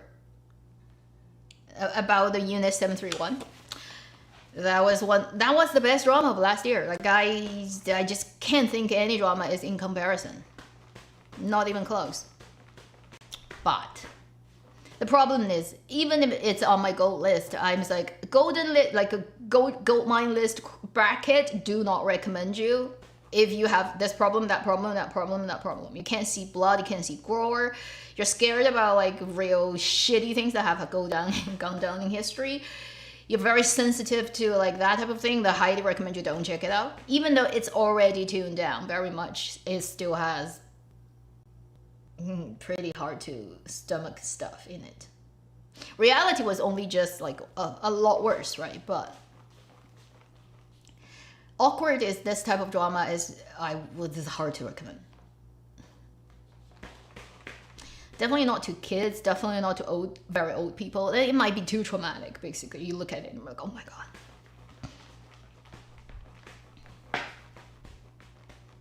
BL dramas fighting with each other. 吃独食儿呗. You just want to eat on their own. It's like the 2 cats, right, in one bowl. They're gonna fight because the cat food is just that bowl and they want to take it all. All the fans potentially shipping them are the potential mine to get exploited. And then you wouldn't want the other person to share your fan count. So everybody is grabbing for their own. And also a CP cannot last forever. Even if like you love each other to death in the drama, afterwards the 2 actors still have to do other things. They cannot be tied together forever because their goal might be conflicting each other in the future in other dramas. Maybe they each play a role in the drama and then they're competing with each other. So what do you do then? You cannot be tied up as a couple forever. Therefore, CP fans are always pathetic because they know they can only be happy for like 2 weeks. Afterwards, it's going to be a fight between the two leads fans. And for CP fans, they don't necessarily actually like the individual people. They like the 2 people having that chemistry. They're let's say they're projected sort of like it's not a person. They don't project towards a person. They project towards this relationship that is created by the drama. But it's because 2 people create that relationship. Therefore, it can only exist in our drama space. It cannot exist in other drama space. It cannot exist in the future. It only exists for this particular one. Once it's done, it's done. And for the specific actors, the two actors in these things, they have to move on. They have to live in the real life. They have to do other things in the future. So to them, the only reasonable thing for them to do is to get a bigger cut out of that pool of people, switch the people who like them as a couple to the people who like me more than the other person, and you are gonna follow me to the next thing and be my fandom. You see, like that is the problem of BL couples. They're natural enemies because they're both male actors, right? In the industry. And they're gonna, in the future, compete for one piece of cake. And what do? They cannot exist forever as this couple in this drama. They're real people in the world. It's a pathetic situation, but it almost is unavoidable. Unless nobody cares about that. Like neither of the actors are like in for it, in for like fishing and getting that fandom.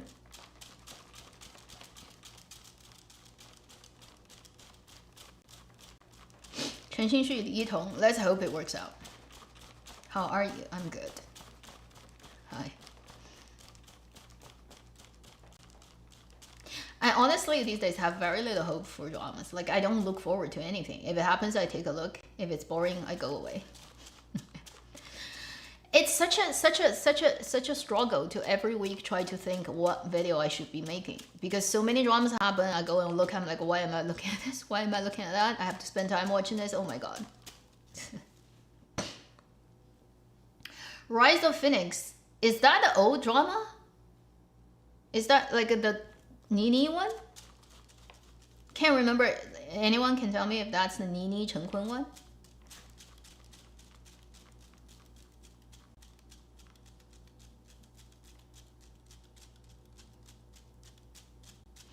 Wouldn't highly recommend it. It's very long. It's very long, and Chen Kun is also very zimo in that drama. He's too self-indulgent in that character. It starts to got weird. There are a couple of actors who really never improved after they got famous. He's one of them. Sorry. He's even my hometown man, and his high school was like literally like 5 minutes walk from where I used to live when I was little. And I bet he's definitely eaten at a noodle place around that area because that's the best place and everybody goes there. I might have even sat on the same stool he has sat on, really, when I was little. He was like 学天湾. That part of Chongqing. Anyway, Chen Kun kind of like, when he got famous, he was having too much fun with himself.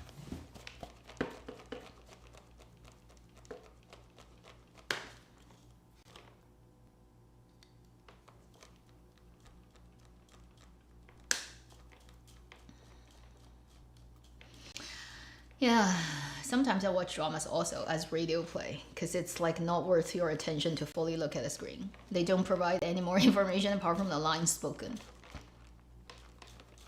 I haven't seen that one that I've earlier wrongly pronounced as brothel. Betrothal, I haven't. I will go and check it out, but I have zero hope in it.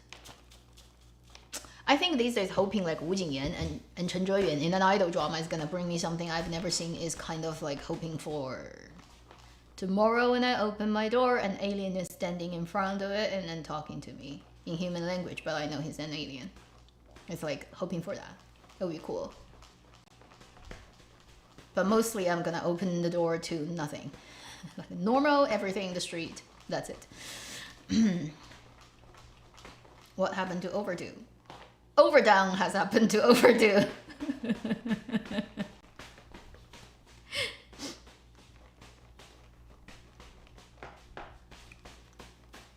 Not sure if you actually read my comment. Which one? It rolled past, maybe?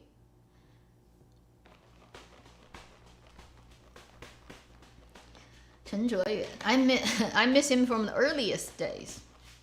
I miss him from Dear Ancestor. If you haven't watched it, you should watch it and then cry. And cry over the fact that Chen Zheyuan is dead.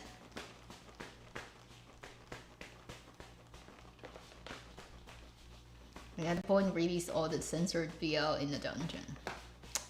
I wonder if that could ever happen. Hey, it would be fun. It would be fun. Undid and overdone. Any hope for Wang Hedi? Hard.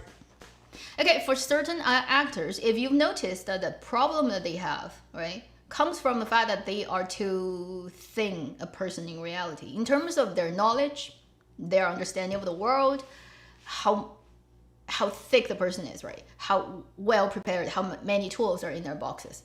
Whether it's in the acting world or just being a person in the contemporary world. If the storage is too shallow, the output is gonna be trickle. You're not gonna see a huge wave of water rushing towards you if the dam is not saved up to the point. The problem of actors like him is there's nothing saved in their reservoir.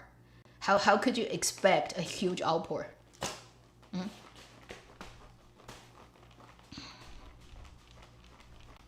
Oh, okay.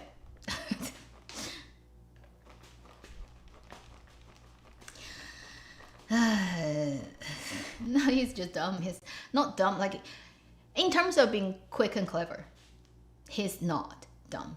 But being wise is different from being clever. Most of the people in this industry are not wise. They have plenty of cleverness, but they don't have wisdom.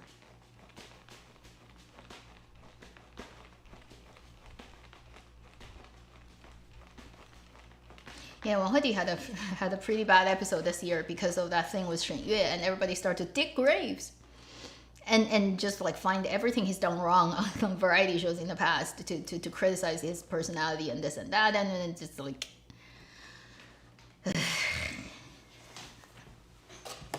We live in a digital age where everything is evidence. Undid and overdone.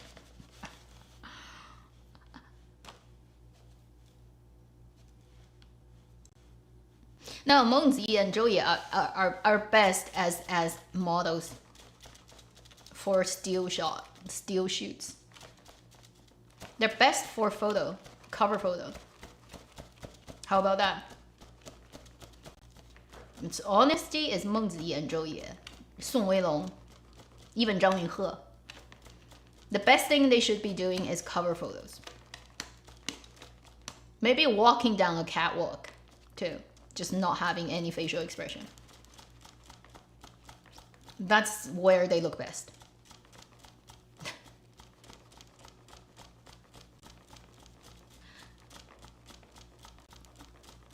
Sorry.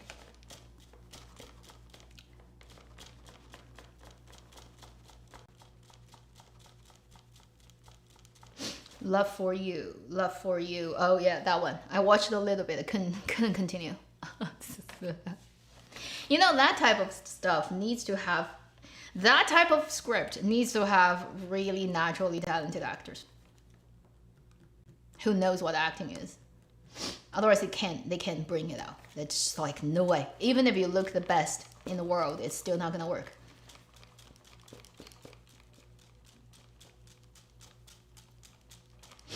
Worked around Song Weilong. So sad, isn't it?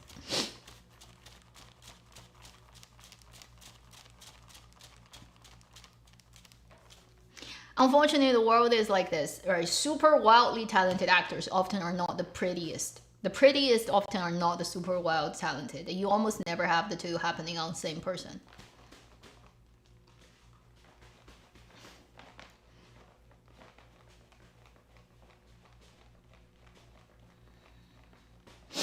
I didn't know Wang Hedi and Zhao Lu's concert. I have no idea. I never follow these things.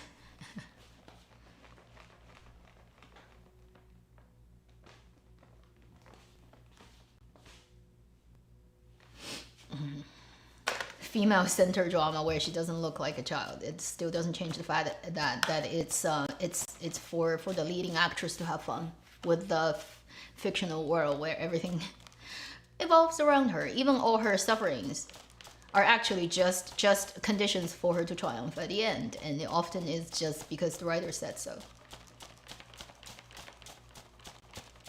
It's just gonna be another idol drama. You shouldn't have high hopes on it. Like, why would anyone even? Expression. What do you mean by best expression?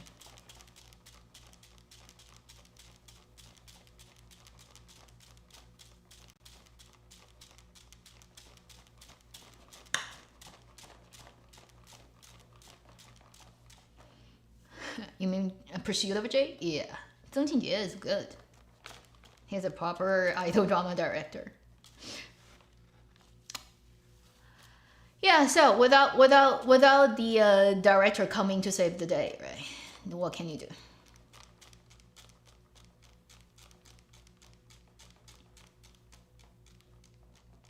You know, like a really properly written script and very like consciously like knowing how to create good story person at the helm, whether it's a director or producer, because every production is actually different. Sometimes the director has all the say, sometimes they don't, and depending on the specific person who really has the final say of the most important part of the drama making, it can make a huge difference. For example, if you look at the dramas Bai Yitong took part in, often you see even it's different directors, there's a level of production standard that it can keep happening. I think mostly it comes from this producer guy and the owner of the company, because he is very aware of how it gets done. For certain other things, it almost always is the director makes the magic happen. For example, Zheng Qinjie, with all the idol dramas.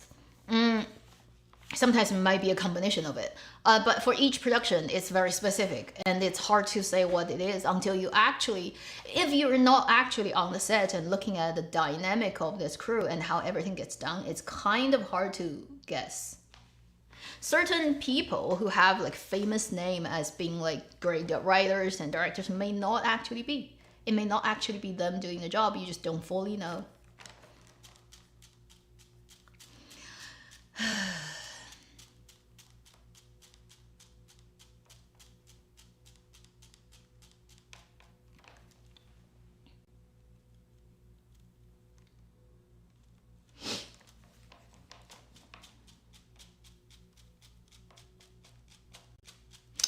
Li Yitong, yeah, she's pretty interesting. She's almost like, she could never be fully trafficized, but she's not really serious actress too.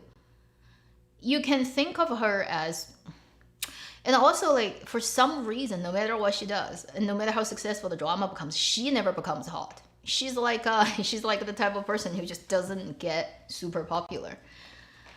And even though people have like barely anything to criticize her about, somehow like it just always goes down for her like that.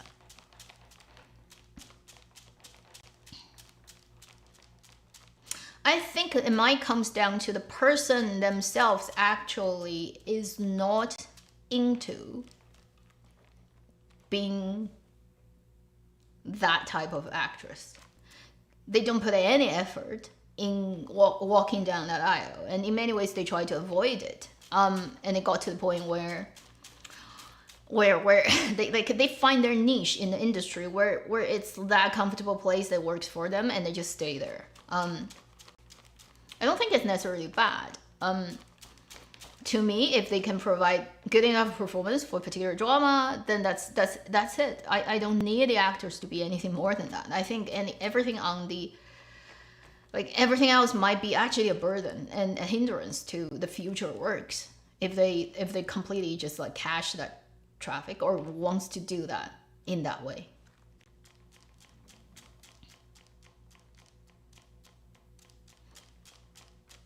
You see, like Li Yitong's dramas, if it works, it usually first needs to have a really good script, an okay direction, and a level of chemistry with the male lead. It needs to have all that. I'm not saying she's not pretty. There are plenty of pretty people, but it does not, like, pretty doesn't directly translate into popular. Popularity is a myth. There are plenty of not pretty enough people who are very popular. And you don't know necessarily why, they just attract people. At the end of the day, it might be vibration. We can't see, but we know it's there. It's in another dimension that our eyes cannot observe, but it exists. It's like some people, they're not pretty, But when they show up, you just like them. Like you can't help go to them. They have a magnetic field that just like comes out and becomes like attractive. They may not be pretty, but they have that. And then there are some people who are very pretty, but you have no intention of getting close to them. Even when you look at them, you're like, "God, very pretty," but like, okay. What can you say? Sometimes like you just don't have that. And maybe the people who have a huge fandom following, in one way, if it's not because their skills are too good and it's unseen of, or they have such a attractive kind of like way of dealing with other people, you can see what is special about them. They're not the prettiest, their skills are not the best in their professional field, they may not even like be a decent enough person, yet they attract a lot of people. Then you can only go to the meta world to explain maybe their vibration is in sync with a lot of other people on their level, and there are plenty of people on their level, therefore they get big fandom. Maybe that's the reason. Who knows? There's always a level of myth. It's like in drama's chemistry, right? Why this actor and that actor, when they put together, you're like, oh my god, kiss. You just want to smash their face together. You can't help it. And other people who sit together is just so boring till the end of time. Why? Who knows? Exactly. You can't like just pick it like apart. Like this has 5%, that has 10% contribution factor. You have no idea, but it works out in that way. And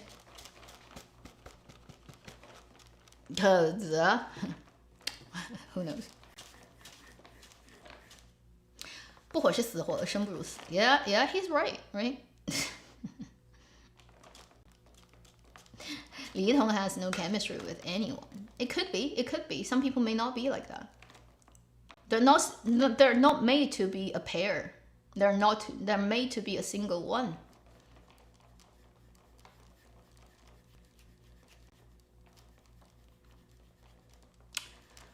What if she is a person who is so happy with herself in real life so much that she doesn't need anyone? Nobody can provide more emotional support or value to her than herself.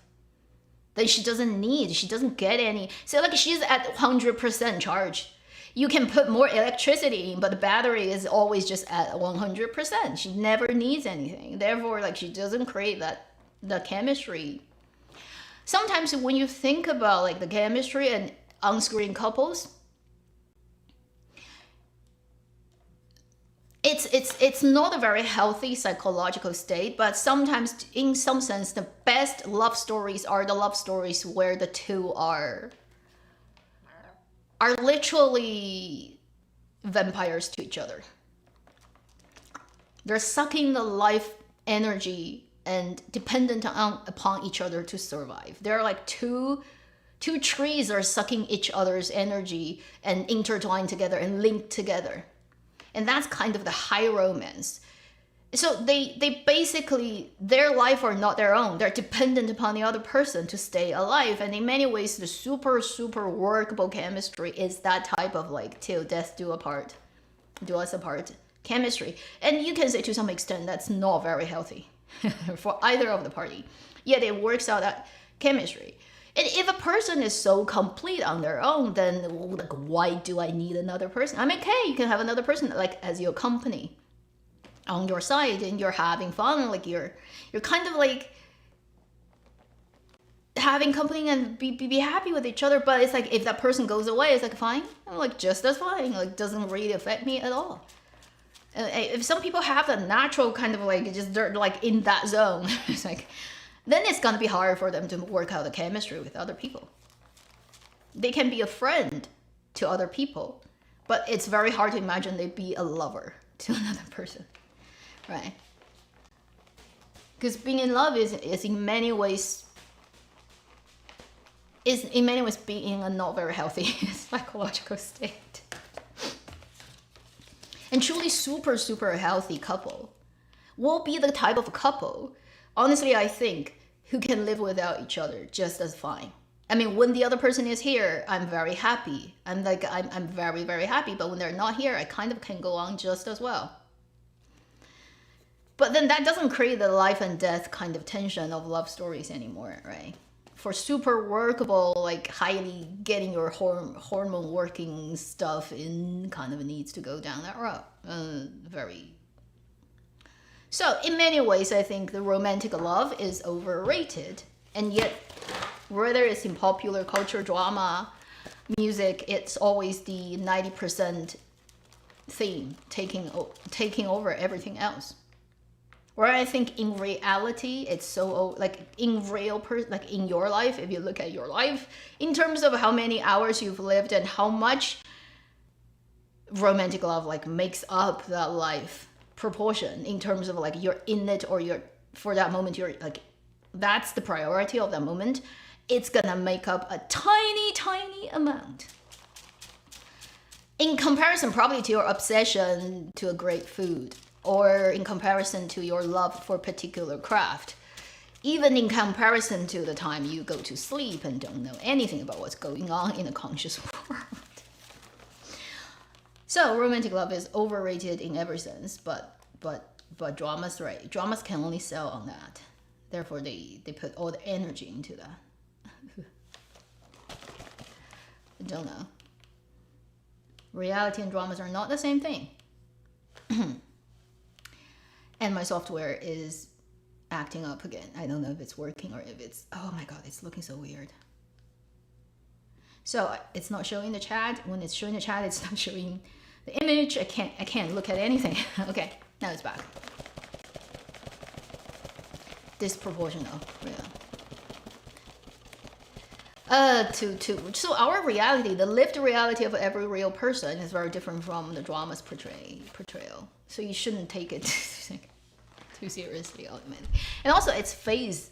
Like in one phase of your life, when you're a teenager or you're young, right, your hormone level is at that level, you can't help it. It's like occupying everything in your thing. And as you go out of that zone, when your like brain is fully developed by the year of like when you're 25, and then your hormone level goes down, you really don't give a shit to it. I'm telling you, like drugs, gambling are far more attractive than romantic love for humans. Honestly speaking, even getting money, right, is like more sexy than sex to a lot of people. And sex is different from love too. It's like sex is just like wanting to eat. But then like having a need for a romantic partner is totally on a different level, and maybe it doesn't actually matter to a lot of people. To some people, it doesn't even need to exist, and they're just perfectly happy and fine.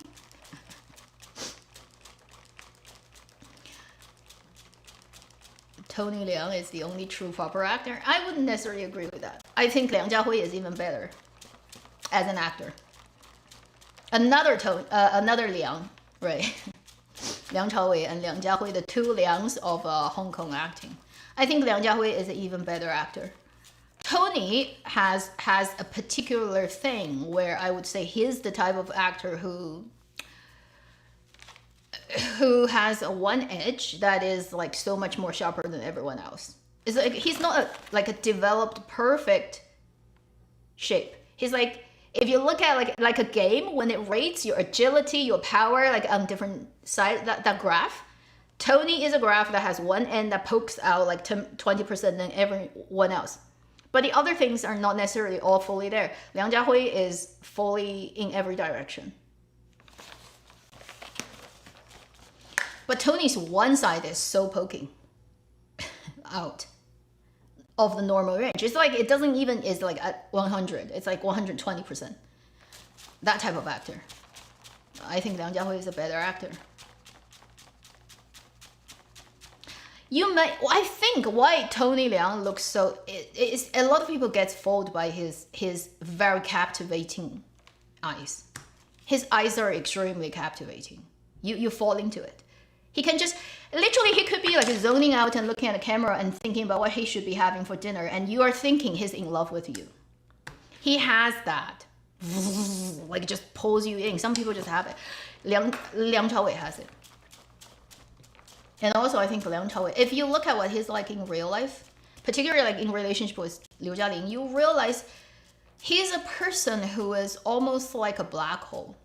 Like an emotional black hole that needs a lot of other energy from other people. Himself, he doesn't generate energy. He's totally like a black hole who takes in energy. That type of person. And you know, like how he's unable to deal with public anything, right? Like everything he in real life is outsourced to his wife. Like he's super shy. He can't deal with humans. Like he has that almost like a level of like, I don't know if it's autism or whatever, but he's not at a normal human sort of socializing standard of like at his age and being celebrity and have worked in Hong Kong for years. He almost cannot deal with it. And because of that side is so unnormal, on the other side is he has this like magnetism on screen. It's like he's just taking you in. He has this huge empty cavern behind him, like just suck everyone in. So when you look at his eyes, you get like go into him. Like he has that magic. But I think on the price he pays for it is being that type of energy person. In real life, he's a pain to be with. I'm pretty sure. He wouldn't be a very emotionally supportive person in friendship or in anything. He would need energy from other people. He doesn't generate energy. He takes in. He's a black hole. But so for certain type of acting, he's just magnets. He's like one of the best you have ever in movie making. He's just so But on the other hand, as a real life person, he will be a pain to be with. I can guarantee you that. It's just double-edged sword. When you have this, then you have the other side of it, right?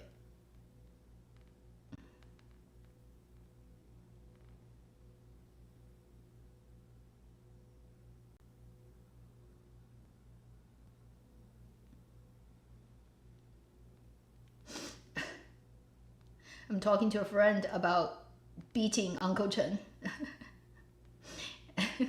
on where we meet.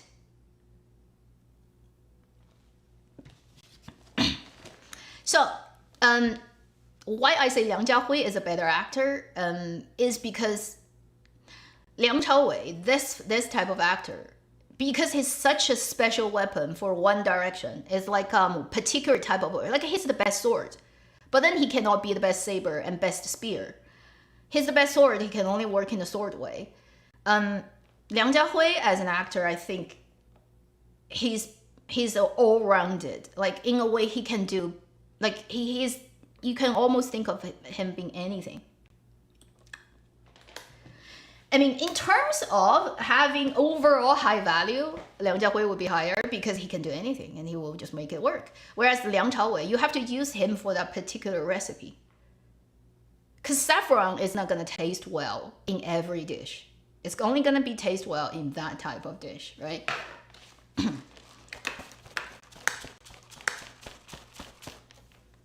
Tony is so special though. Like, but like I'm just happy history found him in terms of pulling him into the industry where he will, like, if he didn't get discovered, it would be a pity.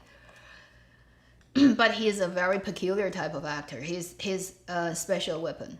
He's not all-rounded weapon. Uncle Chen. Zhang Wanyi. Zhang Wanyi. He so mispositioned himself. He and Dai Xu are the same time, like more like the same type of actor. They should go down the more serious, proper, not going down traffic, cultivate for years, and becoming the good uncle level actor. Like that's the right direction for him because Zhang Wan is not an idol actor faced person. That's just like not who he is. Yet he insists that he should go down that route.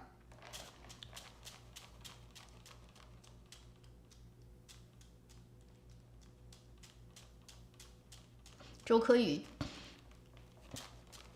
I didn't watch that one. I don't particularly like Zhou Keyu's acting for some reason. Not that I have a problem with him. It's just like when he's in act, like odd. Like this person, I just don't quite get them. I don't enjoy watching them for some reason. I don't know. Like my antenna is weird in a sense. I don't understand it logically, but it's just I don't quite like watching his acting.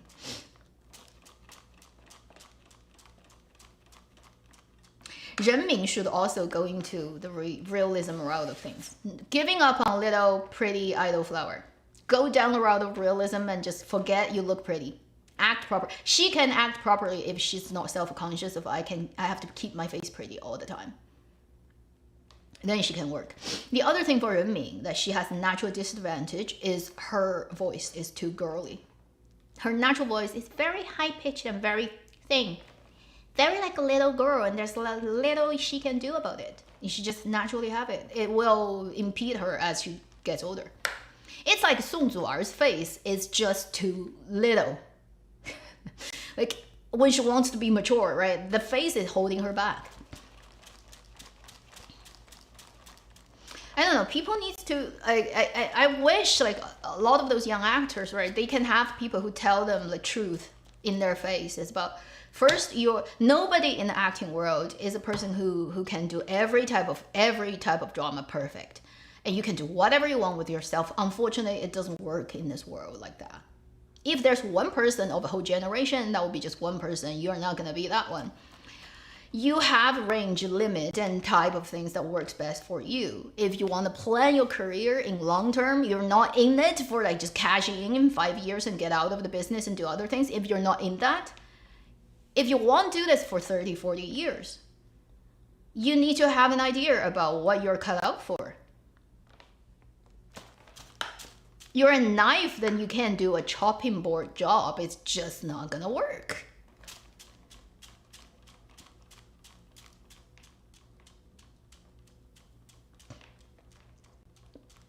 The lead, I have watched a bit.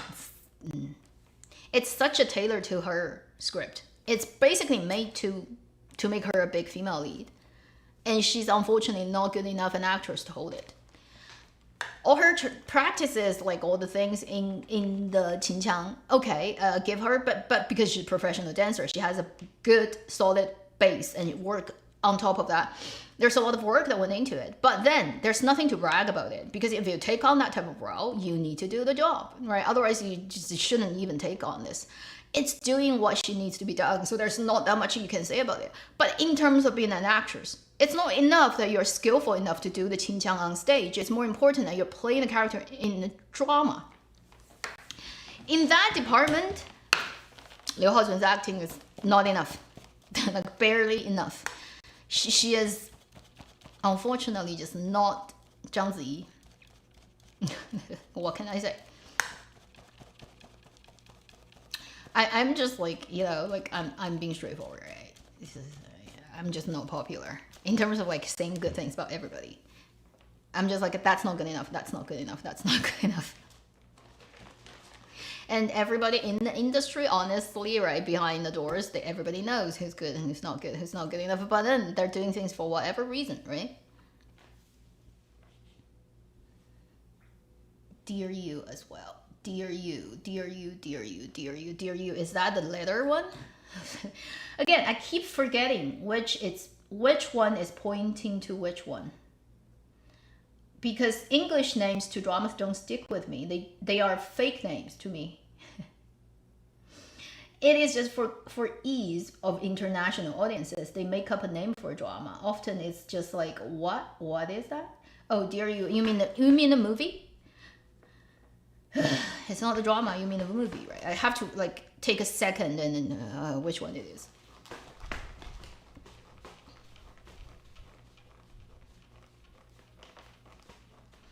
Hello, new subscriber. Hope I don't destroy the people you like too much to the point you hate me. But if it happens, I apologize in advance. Tongue Mist starring I haven't. I know that one exists. Ama Qingshu, okay.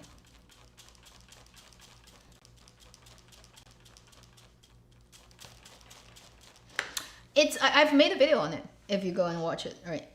I think it's a funny thing that it got so popular. I think a lot of that is revengeful consumerism, which is we have too many bad movies. So we have one that's watchable and everyone suddenly all goes to pay money. And also people hate the fact that everything now is hijacked by the traffic economy. Every movie needs to have like 10 like young, cannot act, fandom actors. and then stupid story, and like everything gets so hijacked by that. Then you come across a movie that has none of that element. Like nobody is known, nobody is famous, nobody is almost professional even in acting. And then they put out the overall watchable story, and suddenly people were like, we just want to put money in this movie because we want to piss off all the other shitty movies. They don't necessarily just going to support this movie. They're using the money to show that this is the stuff we want. Give more of that to us instead of all the crap that you're putting on our head. And then I think that's one of the major reasons why Ama Qingshu Dear You got so big and such a big box office. If take that out, if you say the movie itself, its quality, does it deserve that much box office? Probably not.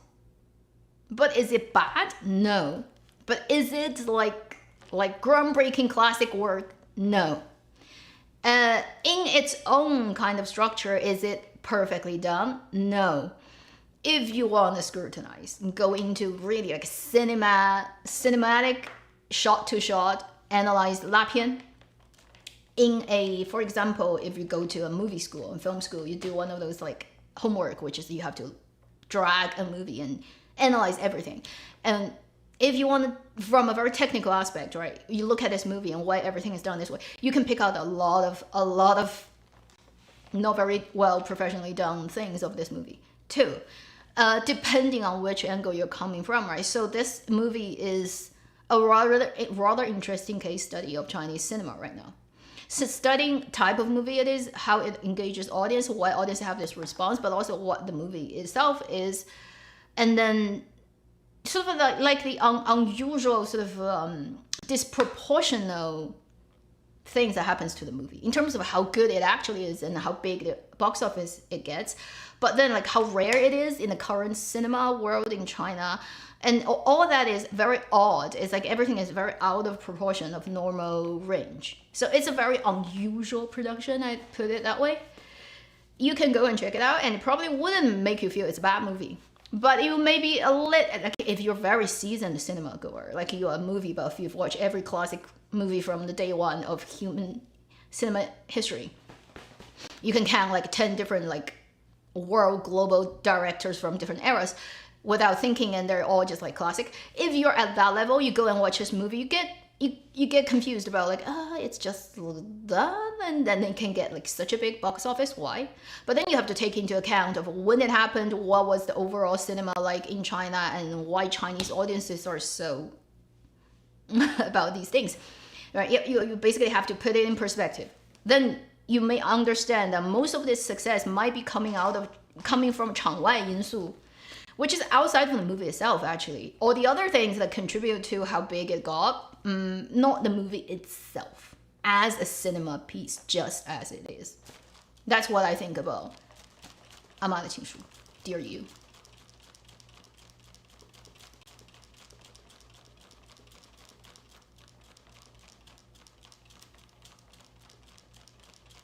So that's that movie. And then let's end it soon, because everybody needs to go back to their life. And also, I need to go back and go pee. Just sitting here for 2 hours and 18 minutes. Are people talking about games? Any Where Wings Meet players? You can talk about like the rest of like we can do another 10 minutes just on this game. You can say anything about the game. I can try to answer you if I know. So I have both servers account on global and CN. Yeah. And if you want to still join my guild, when you send messages to me, just tell me like you are my channel viewer, right? Sometimes I get random applies, I have no idea who they are. And I'm just like, yeah, Where Winds Meet. Anyone playing it? Or anyone wants to play it, I can introduce it to you. Like, if you want to know, let me know in the chat. Otherwise, I'll just be sitting here and fanning.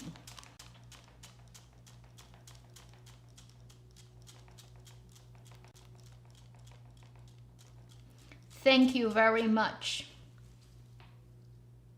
Wrath. How do I pronounce your insanely long name? I don't want to butcher it. But thank you for, yeah, if it's the first time you catch me. It's like the 77th live stream, and it happens once a month. So it's been years.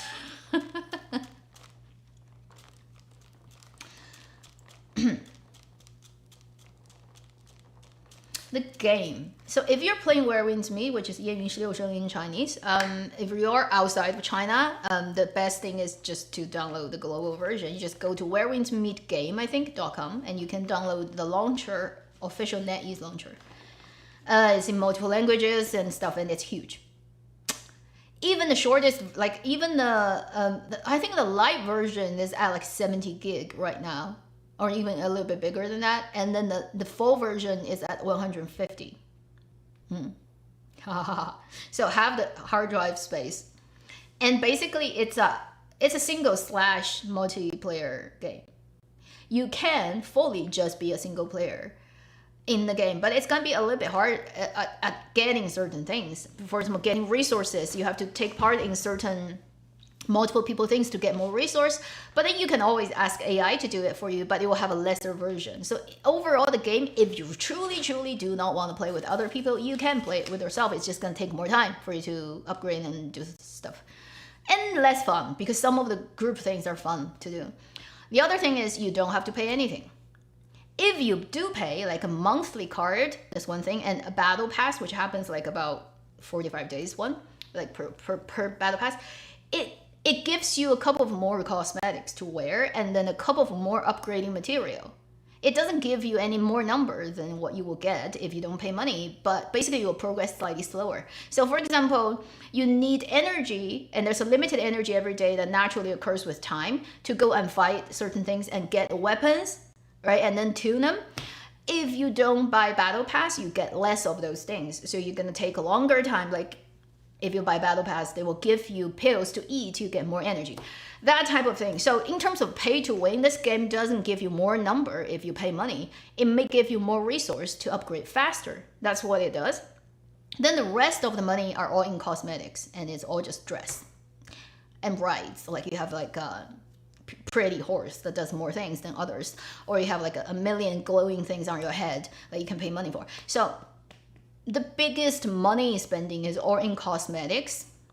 Small amount of money spending is in upgrading faster. No money can be spent so that you are better fighter. Like you have a higher stat, like a bigger number in your punch than other people. That doesn't come from money. So that's the logic of like the base of it. And then half of it, like most of it is single player, and you can go to multi-world and do other things. It would be fun for you to join a guild, which the maximum is like 100% per guild. Which is basically these people can always group together and do stuff together and have fun and get more rewards in game, right? That's basically, and it's based on Chinese history around the year in the time you go into the game. It's about 960, year 960. Oh, Rex is here. Hello. Yes, Rex is one of the people in my guild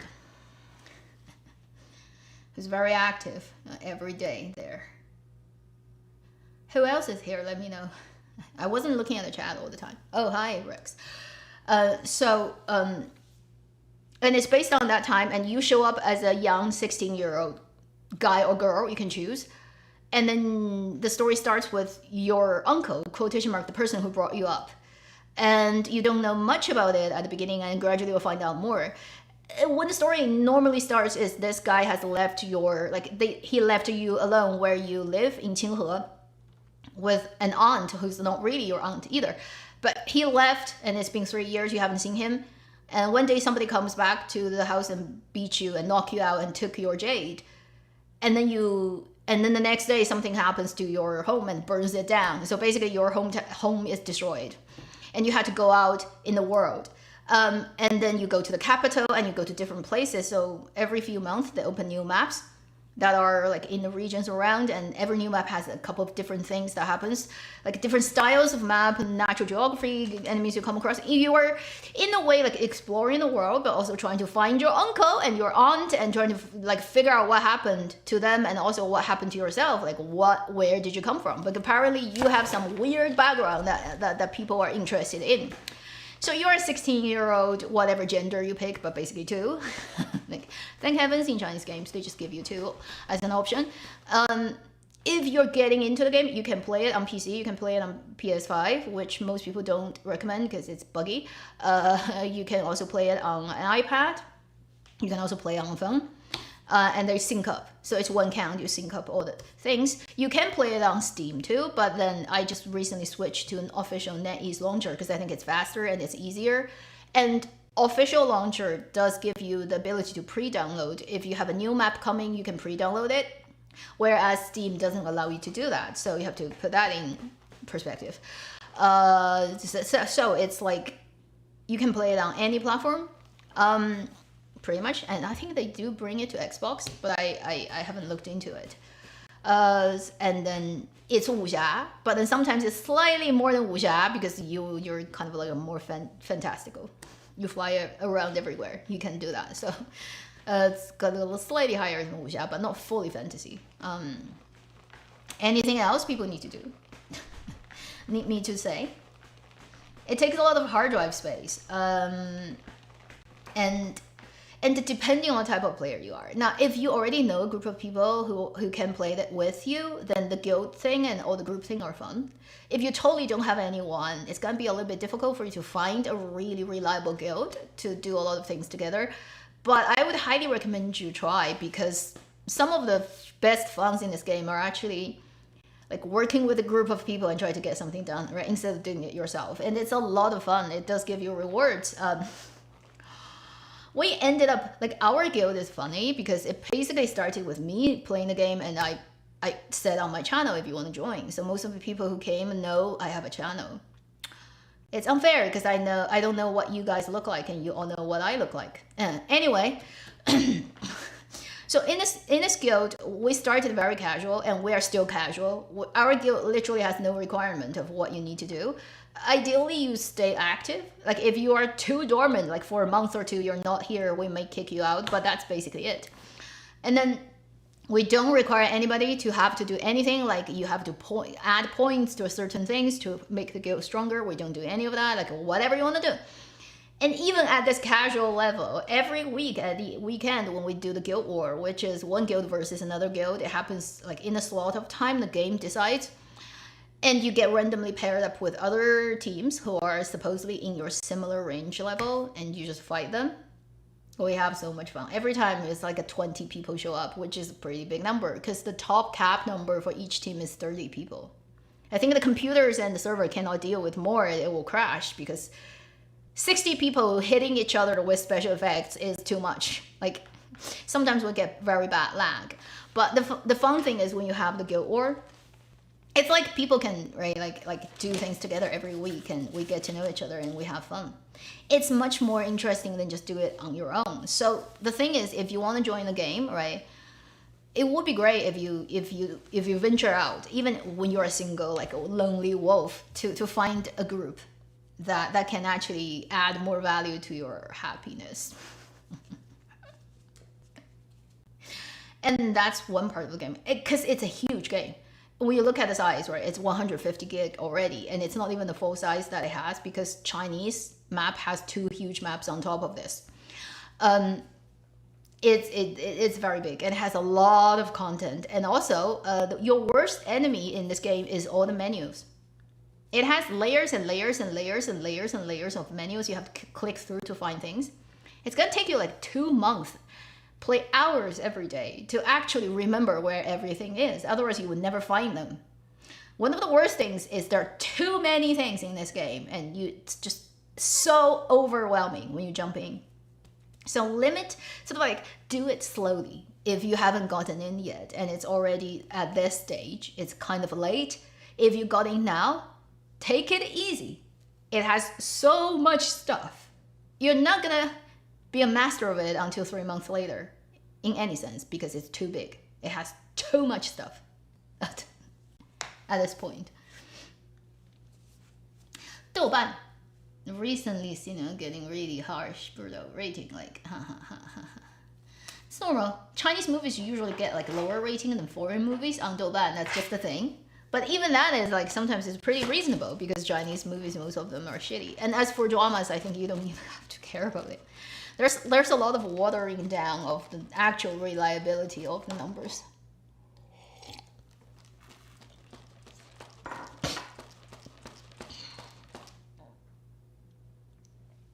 I mean, like, it's gonna take a lot of effort to catch up, and don't pressure yourself if you join the game now, because it's not gonna be too easy. There's a lot of stuff you have to catch up, but you can always go and ask for help, because as time goes on, they're making newcomers like doing things easier. It's shorter time for you to level up. You can buy things instead of have to do them because you're too behind. If you have to catch it up, normally you will never be able to. So they try to help the newcomers, but it's still gonna take a while. If you're joining in now, it's gonna take a while for you to catch up.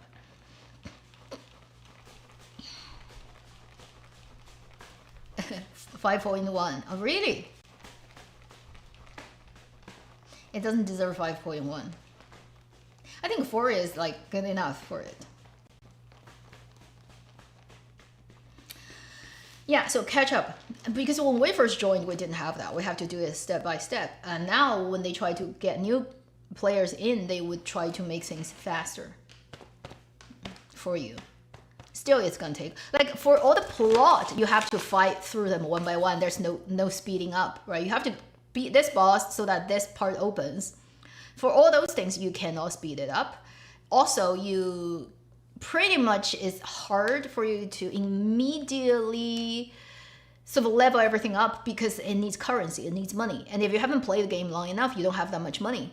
So when you tune your weapons, when you level up your martial arts skills, you all need money and the currency in the game. And if you're in the game for a few days, you just literally couldn't have gathered that much money. So that will limit you from getting far, like going up very quickly. Yeah, but it's not too. I would say it's you can play it like casually. You don't have to like put pressure on yourself to be the like top stat people. Like, it's not necessary.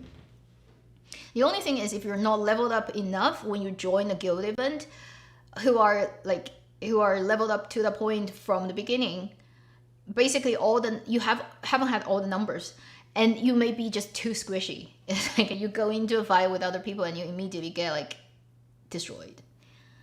For example, if you join now and you like spend the whole month grinding, and you can climb up to the level reasonable enough like everyone else in your guild, but because you don't have that much time to develop other things, there are certain things you have to go and actually play the game a lot to get. Therefore, your overall stat is not as high, so when you go to a fight, you may just immediately get wiped. That might be pain. And there's no reasonable, easy way to fully catch it up very, very fast.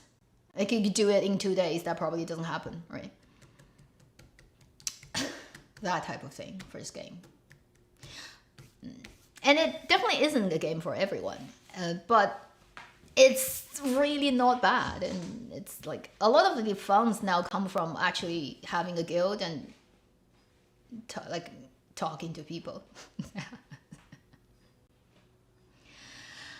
C-dramas. I don't know, I enjoy watching it. I just watch it as I have to do it, because there haven't been good enough dramas for me to really get fully entertained. If I see a good one, I will still be very excited for it. But they don't happen that often. That's the thing. It's very pity. It's a sad situation, but we are in that era of good things don't come by, almost. Like, you see like 2, 3 a year, you're like, okay, every quarter I get one, I'm lucky. And also the cosmetics in this game is pretty nice, and also the freedom of making up your character is quite high. You can literally make anyone. Like, you can make a famous actor. Like, I've done like multiple people who are literally real actors, and I just do their face in the game, and it looks pretty good.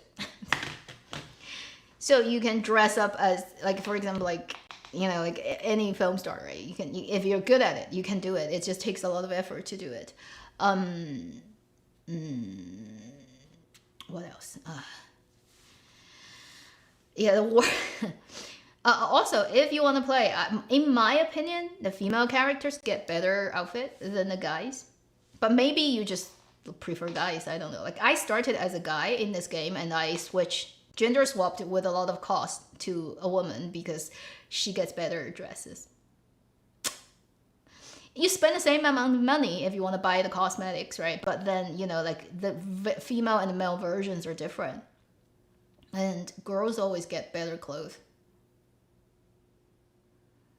Yeah, you can be like Michael Jackson, SpongeBob, Voldemort. I've seen like and Avatar. Like I've seen all like people do crazy work.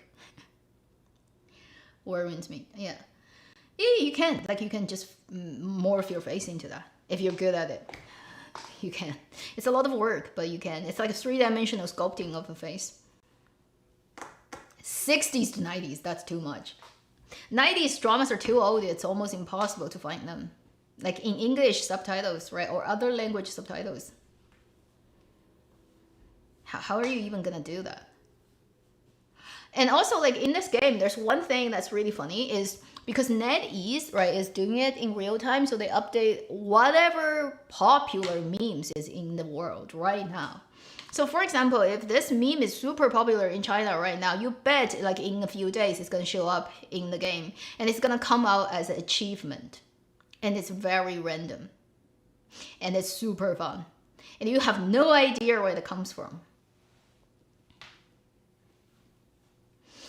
And it's just like you have no idea like where it's gonna show up, and when it happens, it just makes you laugh so much. Anything like that's popular in China, first China. But if there's a global meme that hits everywhere, they will put it in, and it's always fun to discover it has happened. Like there was one that I didn't notice until very late. So I always go and fight the rats because I need that set of weapon as a healer.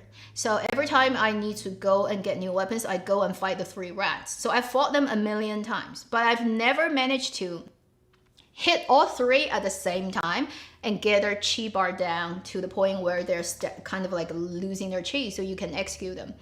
There's one day that I happened to pull a move that just accidentally hit all 3 rats together months after I played the game. And then achievement jumped out in my face. And it says, 一家人就要齐齐整整. And I laughed so much in that moment. I laughed like 3 minutes. Because a whole family needs to come together like as a whole. 一家人要齐齐整整 is a very well-known meme in popular Chinese culture because it is a line that comes from many TVB dramas, the Hong Kong TVB dramas. A lot of those dramas always have that line, which is all the characters says the whole family like it needs to be 齐齐整整, which is like leveled up or matched up or together. And because you're hitting all 3 rats at the same time, right? So you're basically, if they die together. It's like 一家人就该齐齐整整. And that's an achievement, and you get like a currency in the game for it. But it's so funny that you'd never know it exists. Like, I never knew like you can do that, and I accidentally triggered it, and it jumps out like this. So this game has constantly updating of new memes that exist in the world. They just try to fit it into the game, and it's ridiculous.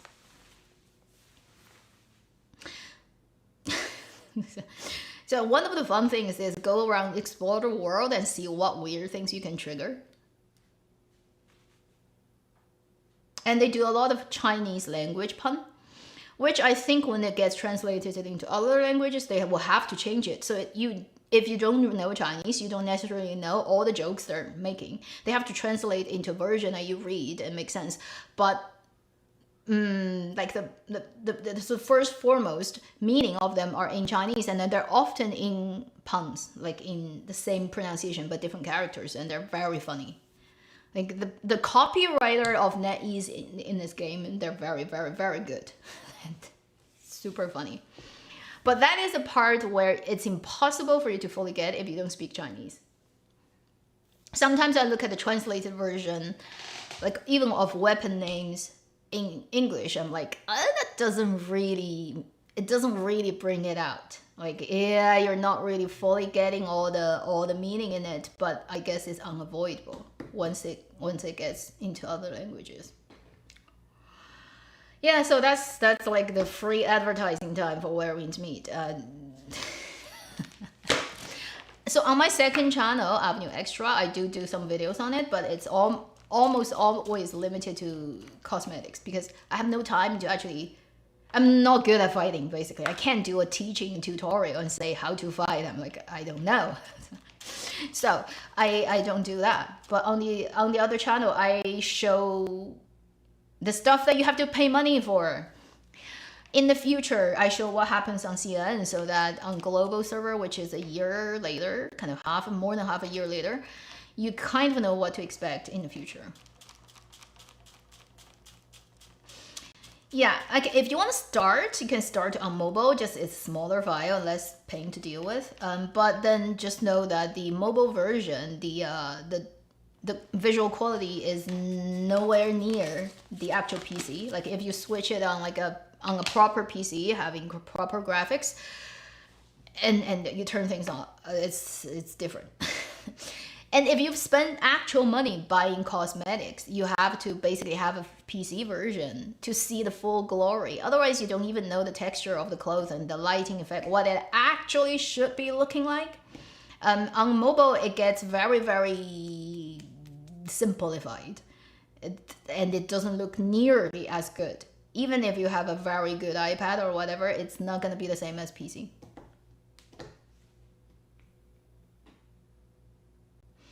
Yeah, half year behind CN, let me think. More than half, I'd say 8 months. It's catching up, but it's not yet there because we just opened the Hidden Mountain, which is only the first part. Hidden Mountain has 2 more parts.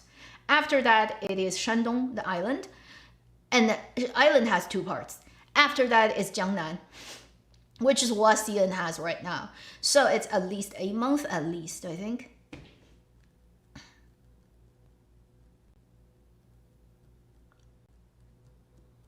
Storyline video is kind of tricky for me because I don't have recorded stuff. If I want to do, I have to go back and replay and maybe open a new character so that I can have recordings of it.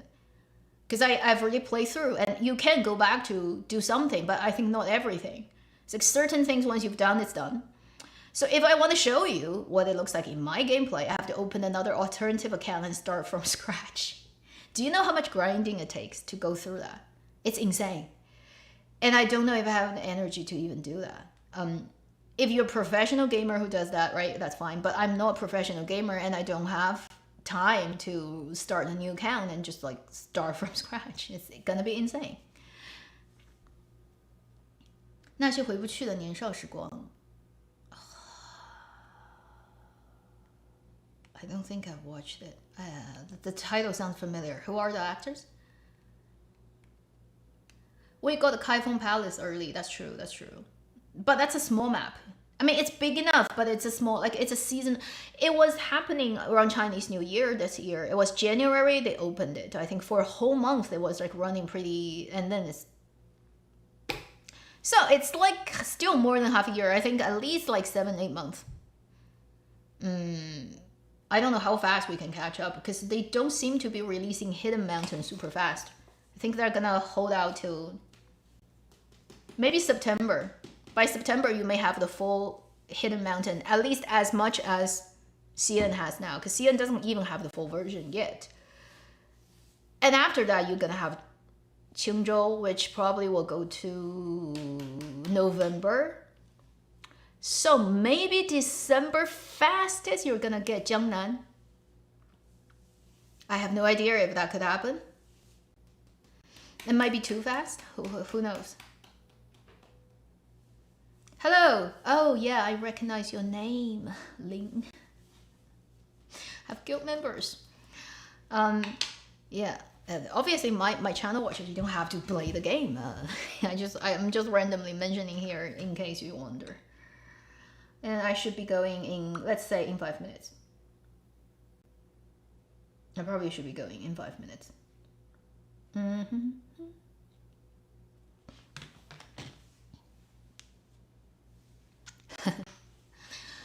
Well, I am interested in drama. I always am. But if they're not good, why should I be interested in? It's like if it's all crappy dramas, I look at them, I'm like, there's nothing to talk about. It's just crap. Why waste everyone's time? It doesn't mean I hate dramas. I still like them. Ultimately, and also the thing is, games and dramas are more alike than you think, right? Particularly games like Where Winds Meet, it's famous for its plotline, its performance, its cutscenes, and its characters. In many ways, that's movies. That's just movies. You're liking the characters, you're liking their storylines, and some of the cutscenes and plot is better than watching a drama because you don't have traffic actors to screw it up. It's proper acting from the digital people and proper voice acting. And characters come first, not actors. There's no actors. The characters are real characters. There's no actors. You realize that. The things that make Yan famous in China are the plot, are the characters. And I tell you, the recent Chinese update that told you the beginning of two of them, like your uncle, like the person who basically saved you, who brought you up like your dad. When he was young, what happened? Like when he first met his best friend or his CP, like what happened? I tell you, it's better than any ongoing BL or like not ongoing previous BL drama that you have seen human play, because they have all the freedom they want in game world. They have perfect casting. The people are modeled and created for the purpose of storytelling, so they're not like you have to cast an actor who look like somebody in the book. No, they are the characters. So, if you're a BL lover, just tell your uncle and uncle's good friend, another uncle, they're one of the best things of this game, although they barely show up. They only just showed up in the latest Chinese update that hasn't come to global yet, where you see them when they're 16 and how they met and why they're good friends. Quotation mark friends. Quotation mark friends. Who knows? It's better. And even like in the real timeline, the uncle who's the good friend of your uncle, he's like in his 30s and he has a student, a disciple, and people ship them too because it's very shippable too. It's like he and your uncle and he and his student. You can fight him. Like one of the coolest thing is he is actually a world boss and in the Jiangnan map, and you can fight him, and he's so nice to you when he fights you. He destroys you, but he's so handsome and so nice to you too. There's like a really two-phase fight, and when he like execute you for the first time, he will charge up your health bar. He's your uncle, so your health bar is like at the limit, right? And then he charges you up to full, and he's like, fight again, fight with me. You're not fast enough. He's such a nice guy, and he's so pretty. And he's a Disney princess who calls out birds to attack you. And he uses a fan. That's his weapon. Anyway, I'm just saying, if you want to ship, right? I tell you, this game has better shippable couples in a lot of dramas. Even though they're digital 3D models. They're so pretty. They're so well made. The faces are like so well made. And I ship so much. I ship Uncle Chen and Uncle Jiang so much. Oh my god. These things are better than dramas. Why you bother watching dramas? The fake people, they will never part. They will never fight. They will never have like the actor has a fandom that like eats each other up. Uncle Jiang and Uncle Chen are forever a couple in the game world.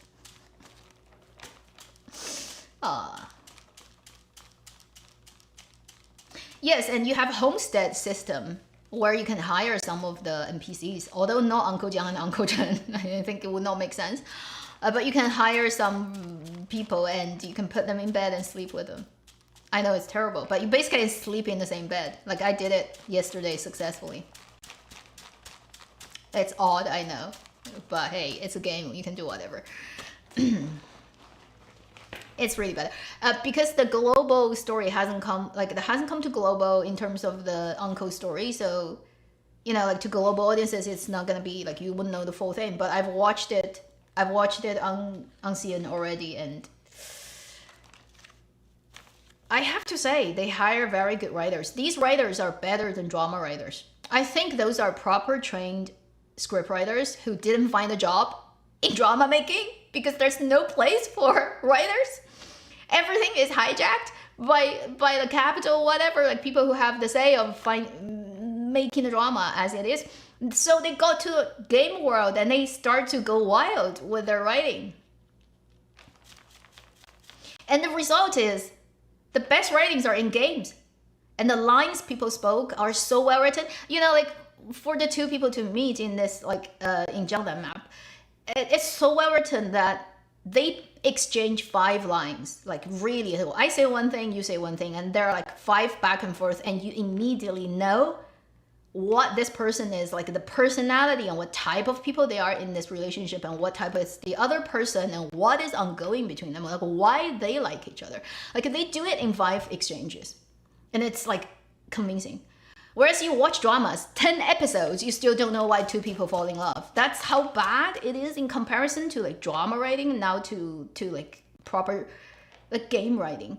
And then the second stage of that play, where these 2 characters are walking down this long path and they have to arrive at the place, and you're basically just walking and you hear their dialogue between the 2 voice actors. That dialogue was so well written. I was like, oh my god, it's 10 times better than the drama, because it shows the characters, it shows their relationships, it gives all the information you need for the event that's ongoing.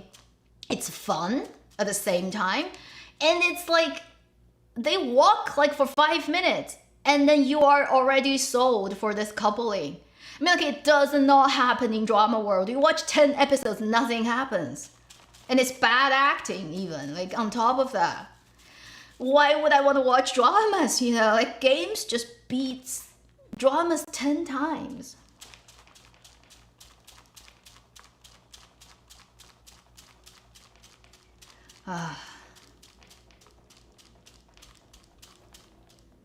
Who's 19 and 35? Jiangshu is in his 30s when the game starts already. Right? He and Han Xiangxun are the same age. They're same generation. Uncle Jiang was 16 when he first met Uncle Chen, who are similar aged. They're both like 16. By the time you get adopted and picked up, Uncle Jiang was 19. So it was 3 years later after they first met with Uncle Chen. And then 16 years later, so that will make him 35. When the game starts, your uncle is 35, and the other uncle is 35, and your aunt is pretty much 35 too.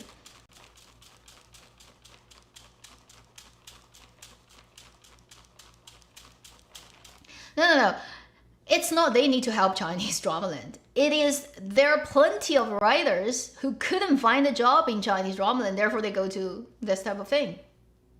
You see, like that's not that order. Because real writers don't get a proper job.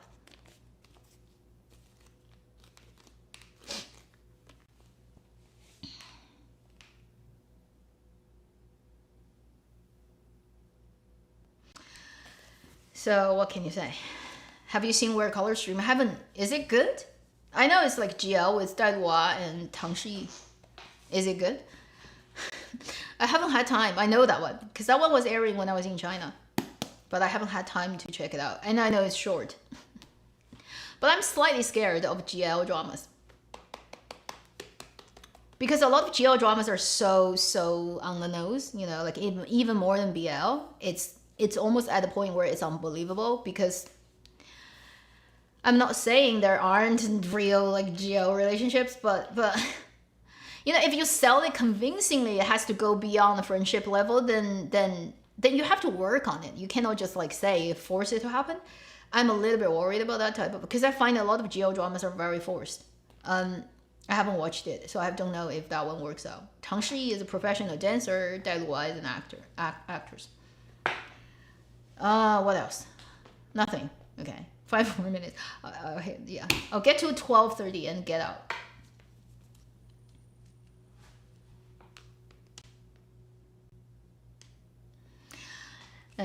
You know, like sometimes it's again reverse order. It's not because it's wrong casting. It's because if it's not these people, the drama would not even exist.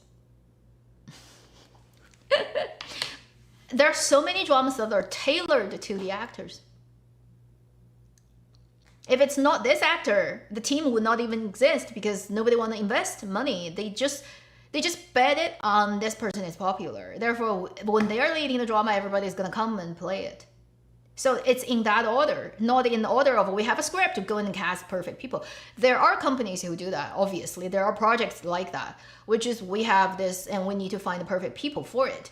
That's like the normal thing, but certain dramas you see in Traffic Dramaland happens in reverse order. It's because we want to make this person a lead of a drama. We go and search a script or an IP novel and adapt it and buy the copyrights and find the team to do it, find the company to do it, find the director to do it, and we do it. Like, it's happening in that order. A lot of shitty, very shitty dramas happen in that way.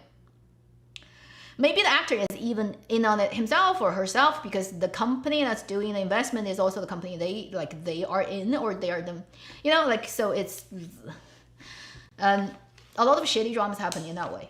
It's not that something needs to be done first and we'll go and find perfect people. It's this person wants to do something, let's go in and find the thing that suits him or her.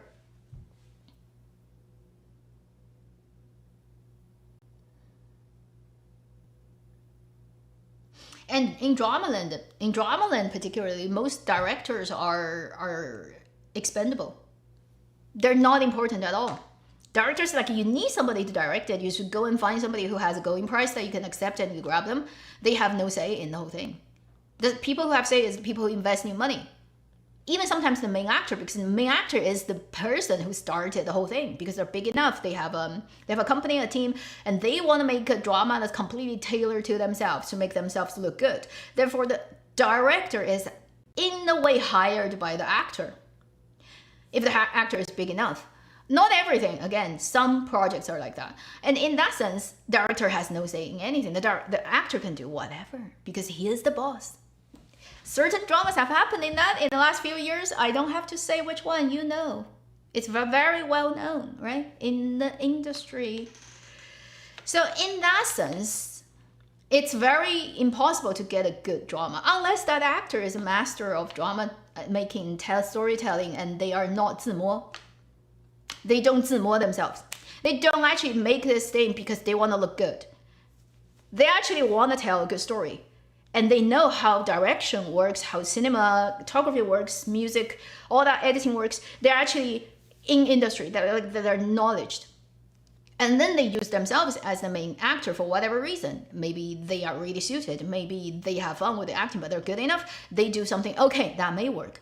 But that type of actor would not be a traffic actor.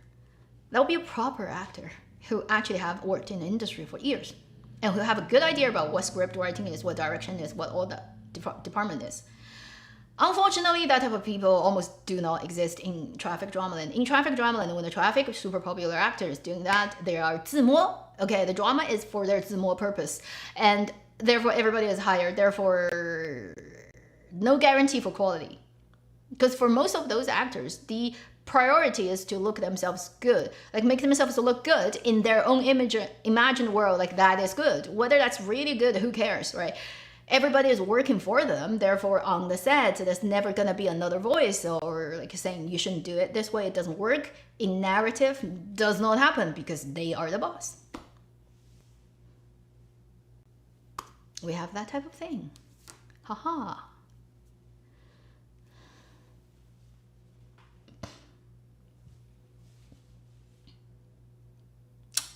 Okay, 3 episodes. I may give it a try.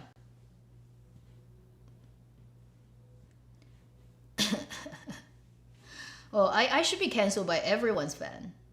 Like, have you ever heard me say a lot of good things about? Even when I say it, right? I'm like saying it not in a fan-like way. It's like, oh, daydream, oh, they're perfect. I'm like, that they're good in this aspect, but then don't hope for other aspects in their life is gonna be perfect. You don't know. I'm always like that, so honestly, I should be cancelled by everyone. It's fan. I do not qualify to be a fan of anybody in current Chinese drama land because I am zero BS person. Like, if it's good, it's good. If it's bad, it's bad. We can argue about like professional end of things, but then I cannot fan anyone. I'm unable to. I just find humans are overall just all too unpredictable and weird that you should not put such high hopes in people you've never met and will never meet in your life. That is being stupid. You know, I honestly, I can't even be a fan of myself. Like, how can I be a fan of like other people? I was like, we're just despicable humans to some level. It's just like maybe it never gets triggered, but you know, you never know what you're capable of. And at the end of the day, everyone just ends up being CO2 and H2O and a pile of ash. And that's already a proper ending. Sometimes you don't even get that. No. So don't over project. Okay, I think we should end this. It's already 12:30 where I am. Hope you're having a good time today and hope the rest of the week treats you kindly. Hope it's not shitty weather. And yeah. If you want to find me, right, like in the game thing, like I think what should be the easiest thing? I have a game ID. It's 10233837798. You can find me. and then say like where you come from. And our guild still has opening spots, I think, because not that many new people are coming in. So if you want, you can come over. But you have to be like a level 20 or 15, I can't remember, to get into a guild. All right, that's done. Thank you. Take care. Take care. I'll see you over the weekend on my weekly video. And I have to be... Oh, my chat just got offline. Oh, and now it's on. It's acting up like the live streaming. Oh shit, it stopped and it started again. Anyway, I'm saying bye. Like, I didn't click anything. It ended on it. I didn't click on anything and it ended on itself. I'm just saying it's weird. It's all acting up. But goodbye. Take care. I'll see you.